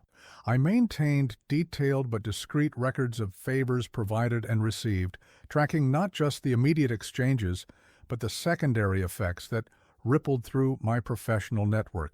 This systematic approach revealed patterns about which types of assistance generated the highest returns and which relationships were most strategically valuable to cultivate. The Medici ledgers demonstrated that the most successful favor economies involve multiple interconnected relationships rather than isolated bilateral exchanges. When you help person A, who then has positive interactions with person B, who mentions your helpfulness to person C, you've created a network effect that amplifies your reputation and influence far beyond direct relationships. But favor economy also requires protecting against exploitation by those who habitually take without reciprocating. I learned to identify these individuals early and limit my investment in relationships that consistently generated costs without returns. This discipline was essential for maintaining the resources necessary to build genuinely productive partnerships. The ultimate goal of strategic favor management is creating a network of people who consider your success beneficial to their own interests. When you've helped others achieve their objectives, they naturally want you to continue being successful and influential because your continued effectiveness serves their ongoing needs for assistance, connection, and collaboration. This transformation from individual contributor to network hub represents the most significant shift in how others perceive your value and treat your interests. Instead of competing for resources and opportunities, you become someone whose cooperation others actively seek to maintain. The ceremonial sword of the Florentine Gonfaloniere hung in the Palazzo della Signoria as a symbol of ultimate authority that commanded respect without ever leaving its sheath. That blade taught me one of the most sophisticated principles of power. The demonstration of capability is infinitely more valuable than the exercise of capability, because threat preserves options while action destroys them. Violence, whether a physical or professional, is the crudest form of power application. Once you strike, you've revealed your limits, created enemies, and eliminated the psychological uncertainty that makes opponents cautious. The master of influence wins through displays that make actual conflict appear unnecessary rather than through victories that require destroying opposition. I learned this principle during a conflict with a neighboring city-state that was encroaching on Florentine merchant routes. Traditional diplomatic thinking suggested either accepting the encroachment or responding with military force.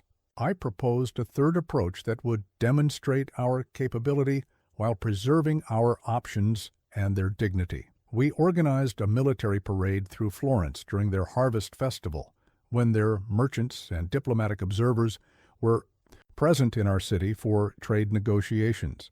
The parade featured our finest troops, newest weapons, and most decorated commanders in a celebration of Florentine military heritage. We invited the foreign observers as honored guests, treating them to excellent views of our capabilities while ostensibly celebrating our own traditions. The psychological impact was profound and immediate. The foreign delegation could see exactly what they would face if they forced military confrontation, but the display was presented as cultural celebration rather than threat. This allowed them to reassess their encroachment strategy without losing face, while making clear that continued aggression would encounter prepared and capable resistance. Within weeks, the encroachment ceased, and normal trade relationships resumed. The beauty of this approach was that we had achieved our objective without creating permanent hostility, demonstrating strength without appearing aggressive, and preserving our military resources for genuine threats rather than territorial posturing. This experience taught me that effective strength displays must accomplish three objectives simultaneously: demonstrate capability clearly, avoid creating unnecessary enemies, and maintain plausible alternative interpretations that allow others to adjust their behavior without admitting intimidation. I began applying these principles to personal interactions through what I call casual competence demonstration.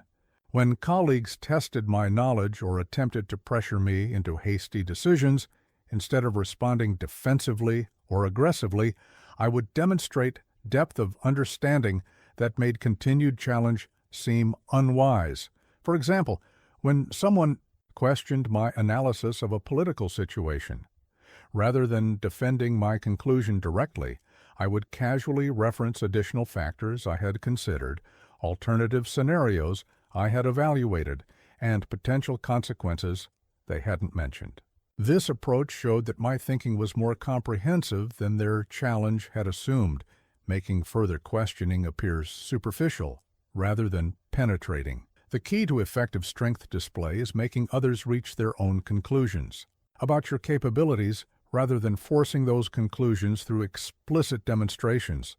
When people discover your competence through their own observation, they find it more convincing than any direct claims you might make about your abilities.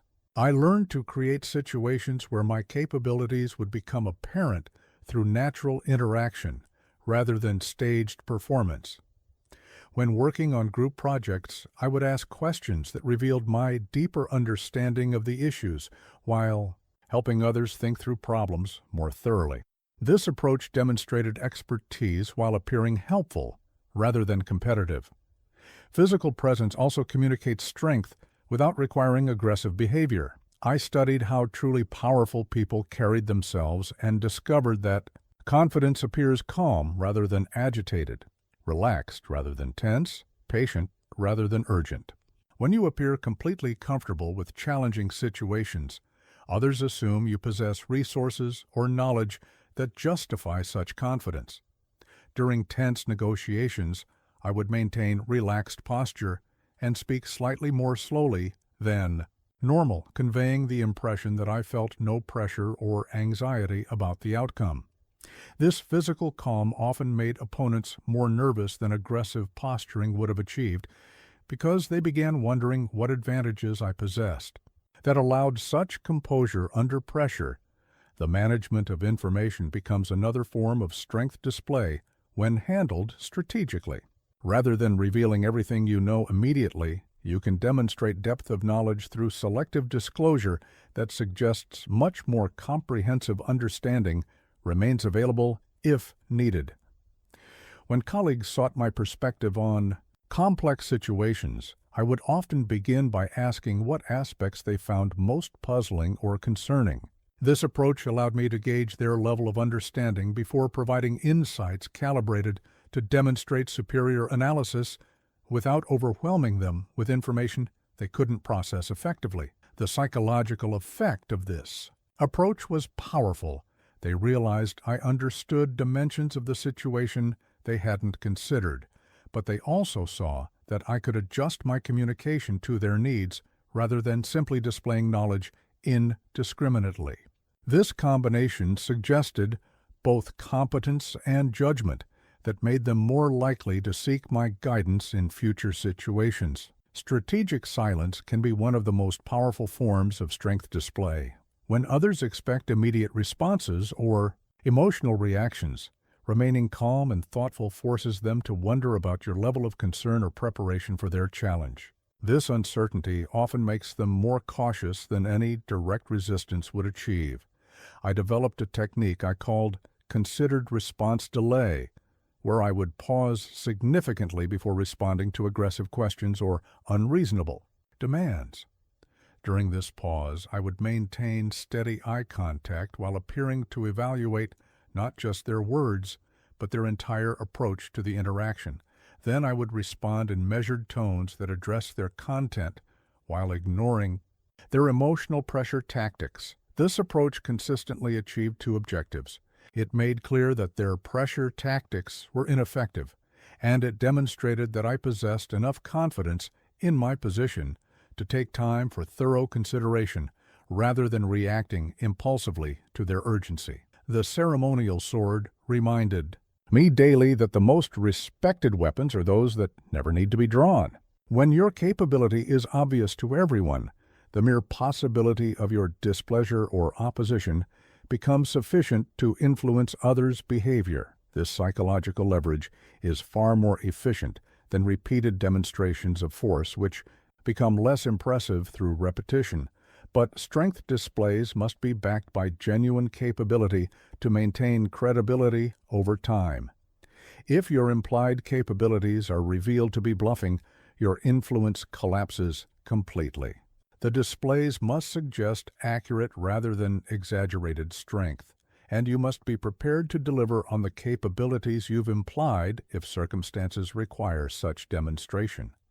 The ultimate goal of displaying strength without violence is creating an environment where others naturally consider your interests because challenging you appears unnecessarily difficult and potentially costly, while cooperating with you seems pleasant and profitable by comparison. The execution block from the Palazzo della Signoria, stained with the blood of those who challenged Florentine authority unwisely, served as my constant reminder that opposition to power always carries ultimate consequences. Yet the most sophisticated response to challenge is not destruction, but strategic neutralization that removes threats while preserving your reputation for reasonableness and proportional response. Most people handle opposition through either appeasement, which encourages further challenge, or aggressive confrontation, which creates martyrs and multiplies enemies. Both approaches misunderstand the psychology of resistance and the dynamics that transform isolated critics into organized threats. True mastery lies in making opposition defeat itself through its own contradictions and overreach. My first major test in opposition management came when a colleague began systematically undermining my influence by questioning my analytical methods in public meetings and suggesting that my recommendations reflected bias rather than objective assessment. Initial attempts to address his criticisms directly only provided him with more opportunities to elaborate his attacks and position himself as the voice of reasonable skepticism. The breakthrough came when I shifted from defending against his attacks to documenting them systematically.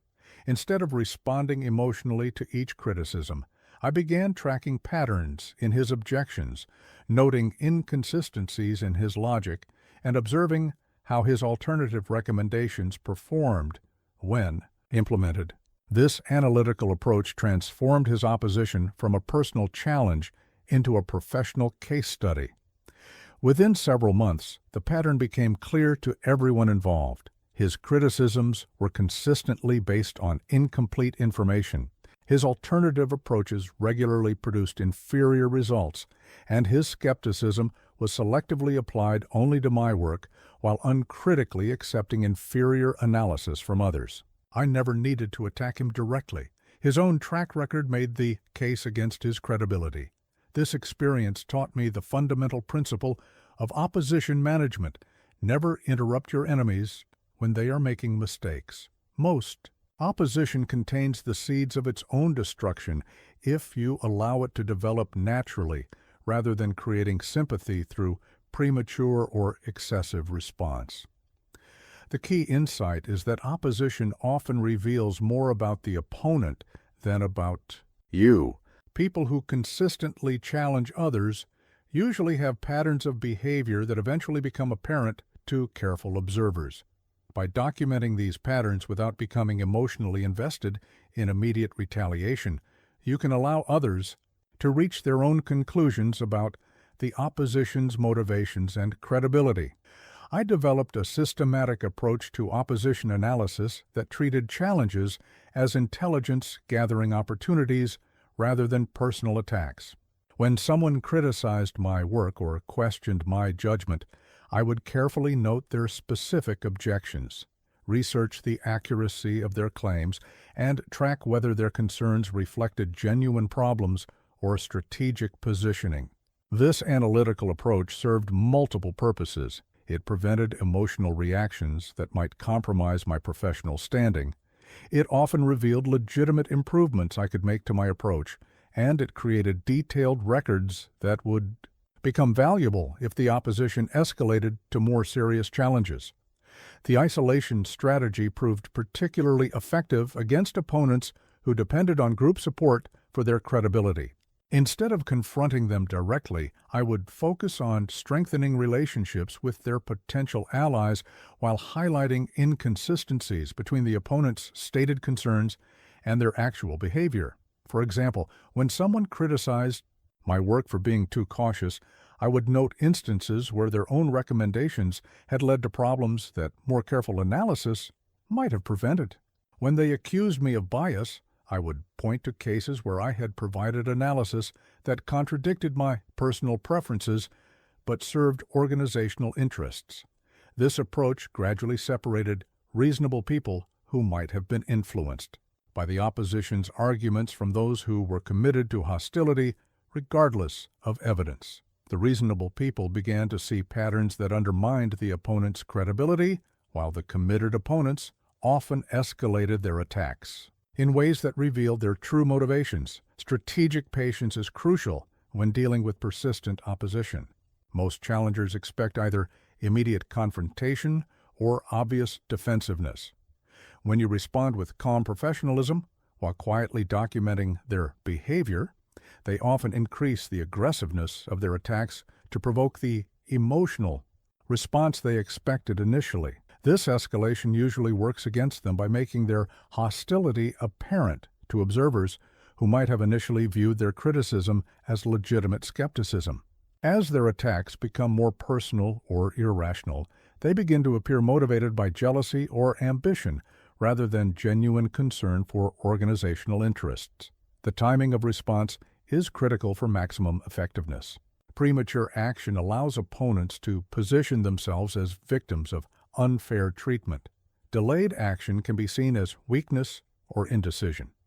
The optimal moment for response is when the opposition's pattern of behavior has become clear to relevant observers, but before they have gained enough momentum to create lasting damage. I learned to recognize this optimal timing through careful observation of how others were reacting to the opposition's campaigns. When colleagues began expressing private concerns about the challenger's motivations or methods, the moment had arrived for more direct action that would appear proportional rather than vindictive. The execution block reminded me that ultimate consequences always exist for those who challenge established authority foolishly or persistently. However, the goal is to make those consequences appear inevitable rather than arbitrary, proportional rather than excessive, and regrettable rather than satisfying. When I finally took action against persistent opponents, I would frame it as organizational necessity rather than personal retaliation. Instead of attacking their character or motivations, I would focus on specific performance issues or behavioral patterns that created problems for the entire team or department. This approach achieved several objectives. It maintained my reputation for professionalism rather than vindictiveness. It focused attention on legitimate concerns rather than personal conflicts, and it created precedents that would deter future challenges while appearing to serve organizational rather than personal interests. The most sophisticated opposition management involves transforming critics into allies through strategic accommodation of their legitimate concerns while isolating their unreasonable demands. When opponents include valid points in their criticism, acknowledging and addressing those points demonstrates your reasonableness while undermining their position that you are defensive or inflexible. This selective accommodation serves to separate the reasonable elements of their criticism from the purely hostile components, making it much harder for them to maintain credibility when they continue attacking after their legitimate concerns have been addressed. The ultimate goal of opposition management is creating an environment where challenging you appears unwise, unnecessary, and unrewarding to potential critics, while cooperation and constructive engagement offer clear pathways to mutual benefit and success. The crown of the Holy Roman Emperor, heavy with gold and jewels that symbolize sustained authority, across centuries taught me the hardest lesson in political life. Gaining power is merely the entrance examination for the far more difficult challenge of keeping it. Most people exhaust themselves achieving influence, then lose it through the complacency that success breeds and the new enemies that prominence attracts. Power changes you, and it changes how others perceive and interact with you. The very capabilities that earned you authority can become liabilities if you continue applying them unchanged after your position has shifted. The strategies that work for gaining influence often undermine your ability to maintain it, because the psychology of pursuit differs fundamentally from the psychology of preservation. When I first achieved significant influence within the Florentine administration, I made the classic mistake of assuming that continued application of my successful methods would sustain my position indefinitely. I had built my reputation through detailed analysis, innovative solutions, and willingness to challenge conventional approaches.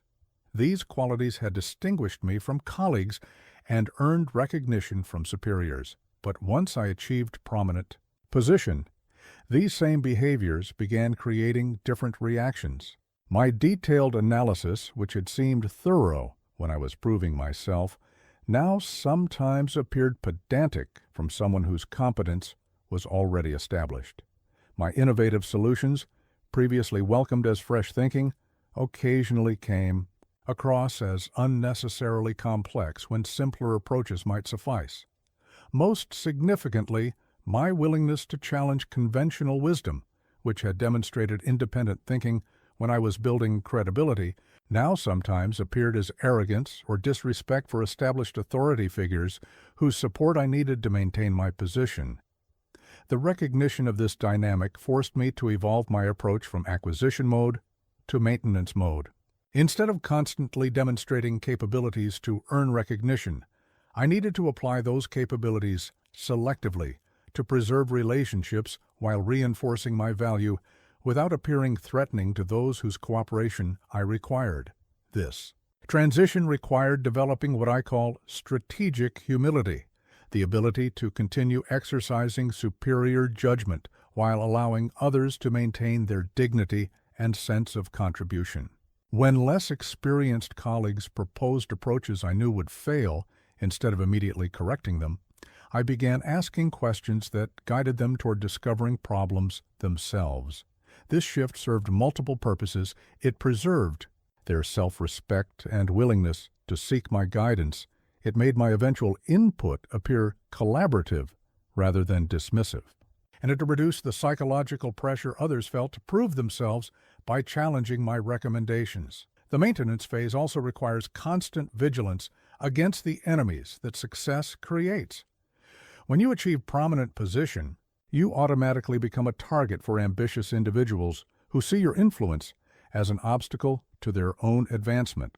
These challenges come not just from obvious rivals, but from unexpected directions as circumstances shift and new players enter your environment. I learned to anticipate opposition by systematically evaluating who might benefit from my diminished influence and what tactics they might employ to undermine my position. This analysis revealed that threats often came from people I had previously considered allies or neutrals rather than from obvious competitors. The most dangerous challenges were those that questioned not my competence, but my judgment, loyalty, or motivation. Direct attacks on capability can be refuted through demonstrated performance, but challenges to character or allegiance create doubt that is much harder to dispel and can persist even after specific accusations are disproven. To counter these more sophisticated threats, I developed preemptive relationship management that made character attacks implausible to people whose opinions mattered most. By consistently demonstrating loyalty to organizational interests even when they conflicted with my personal preferences, I built credibility that would protect against future accusations of self-serving behavior. Strategic evolution became essential as circumstances changed and new challenges emerged that required different capabilities than those that had originally earned my position. Rather than clinging to the approaches that had brought success, I continuously developed new competencies that would maintain my relevance as organizational needs shifted. For example, when Florence's political focus shifted toward international diplomacy, I transitioned from primarily domestic analysis to developing expertise in foreign relations and cultural dynamics. This evolution allowed me to maintain my advisory role rather than becoming marginalized as someone whose knowledge was no longer central to current priorities.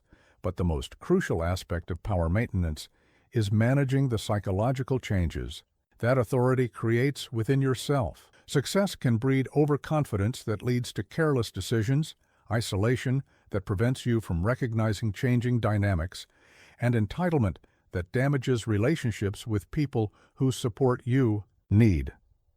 I established systematic practices to counter these tendencies. Regular consultation with trusted advisors who would provide honest feedback about my performance and approach.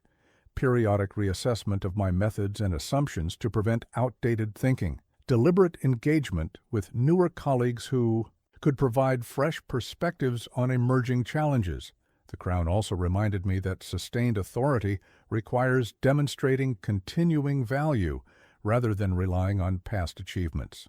People's memory of your previous contributions fades much faster than you expect, especially as new challenges emerge that make historical successes seem less relevant to current needs. I made sure to regularly solve new problems, provide fresh insights, and demonstrate adaptability that proved my ongoing usefulness rather than assuming that previous recognition would sustain my influence indefinitely. This meant actively seeking opportunities to contribute rather than waiting for others to request my assistance. The maintenance of respect requires balancing accessibility with mystique, competence with humility, and strength with reasonableness. Too much of any single quality can undermine the others, creating vulnerabilities that opponents can exploit, or simply making you less effective in changing circumstances. Most importantly, maintaining power requires accepting that the game itself continues evolving with new players, changed rules, and different success criteria. The strategies that work today may become liabilities tomorrow, and the relationships that support your current position may shift as interests and circumstances change. The ultimate goal of power maintenance is creating sustainable influence that adapts to changing circumstances while preserving the core capabilities and relationships that made your authority possible initially. This requires treating your position not as an achievement to be defended, but as a platform for continued growth and contribution that justifies others' ongoing investment in your success. The modern corporate boardroom table, surrounded by executives wielding laptops instead of swords but fighting the same eternal battles for influence and resources, proves that human nature has remained unchanged since my time in Renaissance Italy. The tools have evolved, but the fundamental dynamics of power, respect, and fear operate by identical principles, whether you're navigating Vatican politics or corporate hierarchies. Technology has merely accelerated and amplified the timeless patterns I observed centuries ago. Email creates permanent records of competence or incompetence that spread faster than Renaissance gossip ever could. Video conferences reveal body language and confidence to multiple observers simultaneously. Digital reputation systems track your reliability and influence with mathematical precision that would have amazed Medici bankers. Yet beneath these technological layers, the same psychological drives determine who commands attention, whose opinions carry weight, and who others approach with respectful caution versus casual dismissal. The executive who masters strategic unpredictability through carefully timed responses to messages commands the same attention I achieved through varied availability in diplomatic meetings. Modern controlled aggression operates through measured responses in digital communications rather than physical presence, but the principle remains identical. When someone sends an aggressive email demanding immediate action, the executive who responds with calm professionalism while subtly demonstrating superior knowledge of the situation creates the same psychological dynamic I used in face-to-face negotiations. I'll review this thoroughly and provide my assessment once I've had time to evaluate all relevant factors, carries the same psychological weight today that strategic silence carried in my diplomatic meetings.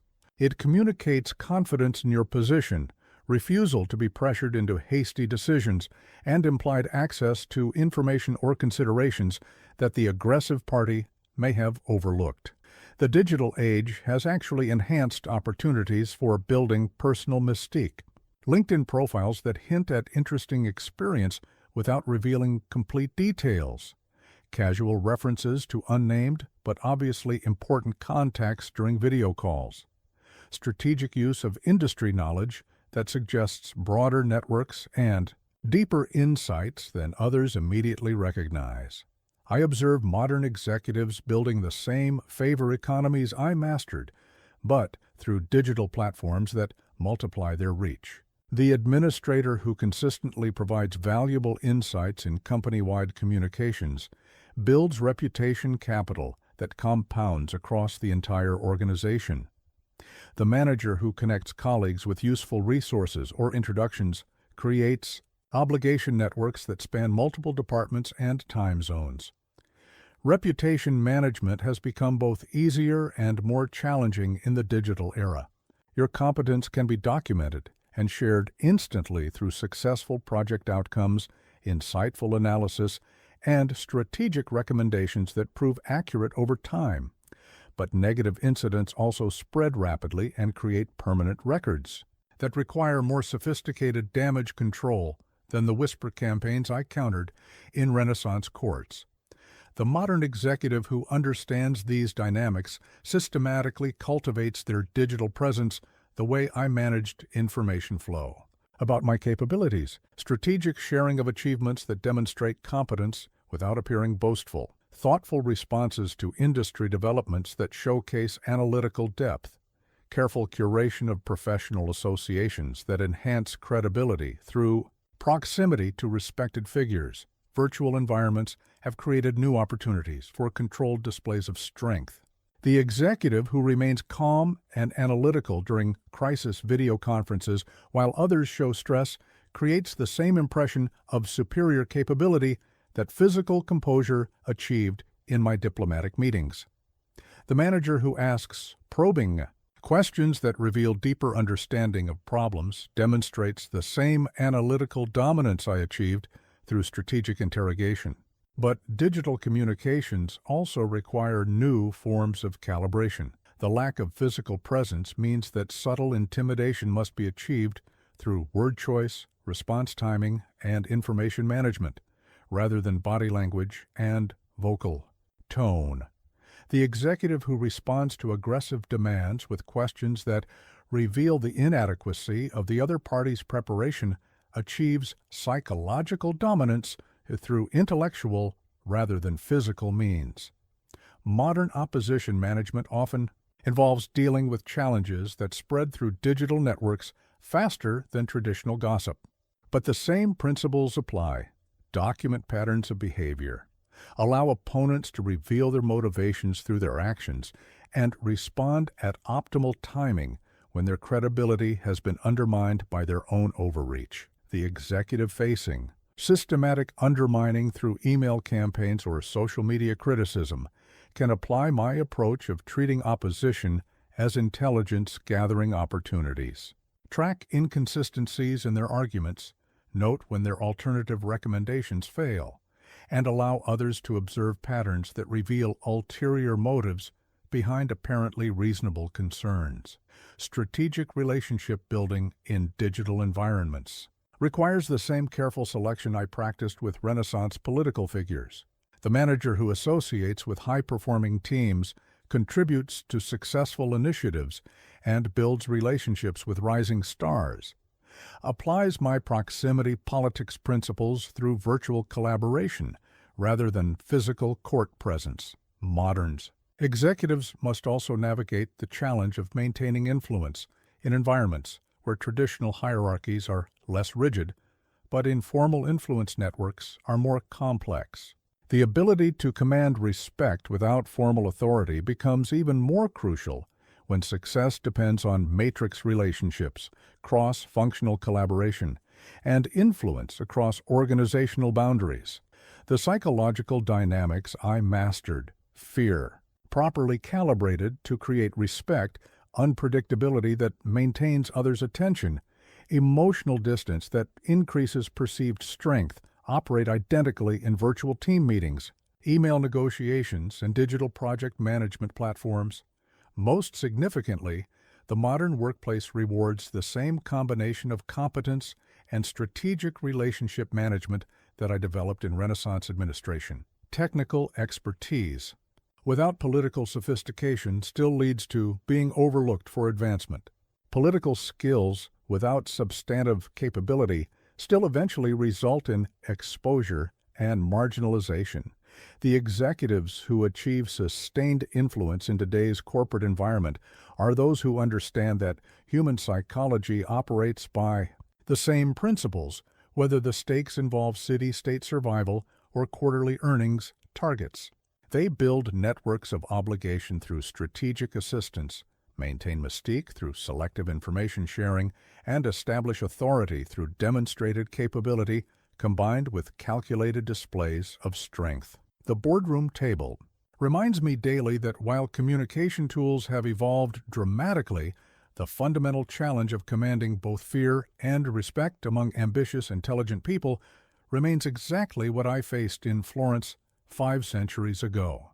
The tactics may be adapted for digital environments, but the underlying strategies that determine who rises to power and maintains it are as relevant today as they were in Renaissance Italy.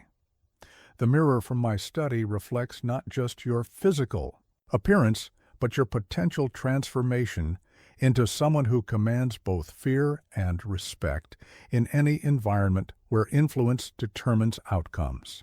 Everything I have shared with you, from the psychology of human submission to the sophisticated management of reputation and relationships, becomes worthless unless you systematically implement these principles starting tomorrow morning. Your transformation begins with honest assessment of your current position. Most people overestimate their influence while underestimating the psychological dynamics that determine how others truly perceive and treat them. Look carefully at recent interactions.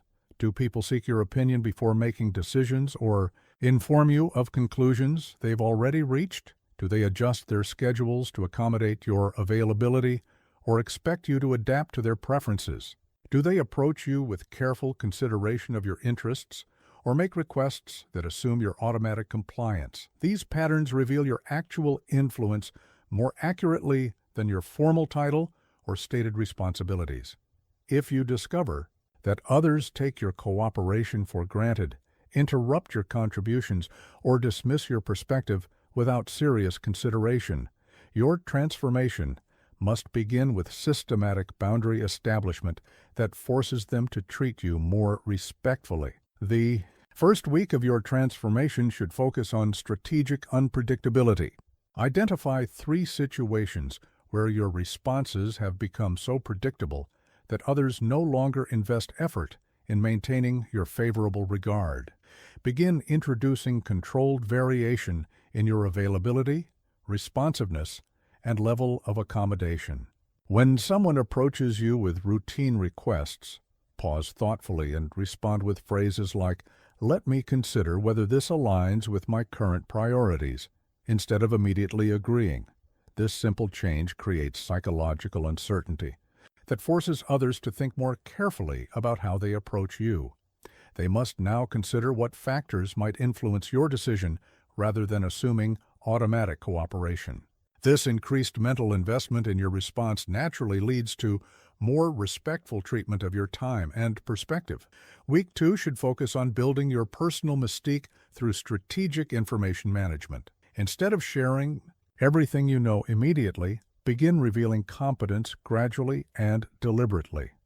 When colleagues seek your analysis, ask questions that demonstrate your thinking while encouraging them to share their perspective first. This approach shows analytical depth while allowing you to tailor your response for maximum impact. Simultaneously, begin documenting and leveraging your capabilities more strategically. Instead of simply completing assignments well, make sure the right people understand the sophistication of your approach and the value you've provided. Frame your contributions in ways that suggest deeper knowledge and broader capabilities than you've fully revealed. Week 3 involves implementing controlled aggression techniques that establish boundaries without creating unnecessary conflict. When someone treats you with disrespect or attempts unreasonable demands, respond with calm firmness that demonstrates strength without hostility. Use phrases like, "That doesn't align with my assessment," or "I see the situation differently," that establish disagreement without attacking their competence. Practice the authoritative pause technique when others interrupt or dismiss your contributions. Stop speaking completely, maintain steady eye contact, and wait until they finish before continuing exactly where you left off. This response makes interruption socially awkward while demonstrating that you won't allow your ideas to be casually dismissed. By the end of your first month, focus on building strategic relationships that enhance your position through proximity to influential and competent people. Identify colleagues whose capabilities and trajectory suggest growing influence and begin cultivating mutually beneficial partnerships. Seek opportunities to contribute to successful projects while distancing yourself from associations that limit your advancement. The warning signs of transformation failure include reverting to automatic helpfulness when others test your new boundaries, sharing information indiscriminately when you become excited about your knowledge, responding emotionally when others challenge your new approach, or abandoning strategic relationship building when immediate results don't appear. Remember that others will test your transformation through escalated demands, challenges to your new boundaries, or attempts to provoke emotional reactions that would undermine your developing authority. These tests are opportunities to demonstrate that your changes represent genuine evolution rather than temporary posturing. Your most dangerous moment will come when initial success makes you overconfident about your abilities or careless about maintaining the psychological dynamics that created your influence. The executive who achieves respect through strategic mystique, then destroys it by revealing limitations through casual conversation. The manager who builds authority through controlled aggression, then undermines it through emotional overreaction to minor challenges. 6 months into your transformation, you should observe fundamental changes in how others approach you. Conversations with colleagues should feel more deliberate as they invest greater thought in presenting their ideas and requests. Your opinions should carry more weight in group discussions as people recognize the depth of your analysis. Your time should be treated as more valuable as others understand that your cooperation requires their respectful attention to your interests. The ultimate test of your transformation is whether people begin approaching you with the same careful consideration. They show to figures whose displeasure could significantly impact their interests. When others naturally consider how their behavior might affect your willingness to cooperate, when they prepare more thoroughly for interactions with you, when they show genuine concern about maintaining your favorable regard, you have achieved the psychological positioning that creates lasting influence. But remember that this transformation serves purposes beyond personal advancement. When you command both fear and respect, you can protect others who lack such capability, advocate effectively for important causes, and ensure that good ideas receive serious consideration rather than being dismissed because of their source's limited influence. The mirror reflects your potential to join the ranks of those who shape events rather than merely responding to them, who influence decisions rather than simply implementing others' choices, who command attention and respect. In any environment where capability and strategic thinking determine outcomes, your transformation begins now. The principles are timeless, the techniques are proven, and the only question remaining is whether you possess the discipline and determination to implement them systematically until commanding both fear and respect becomes as natural as the breathing that sustains your life. The legacy you leave will be determined not by the knowledge you've gained from my teachings, but by the influence you build through applying this wisdom with the same strategic precision that guided me through the treacherous politics of Renaissance Italy to enduring relevance across 5 centuries of human ambition.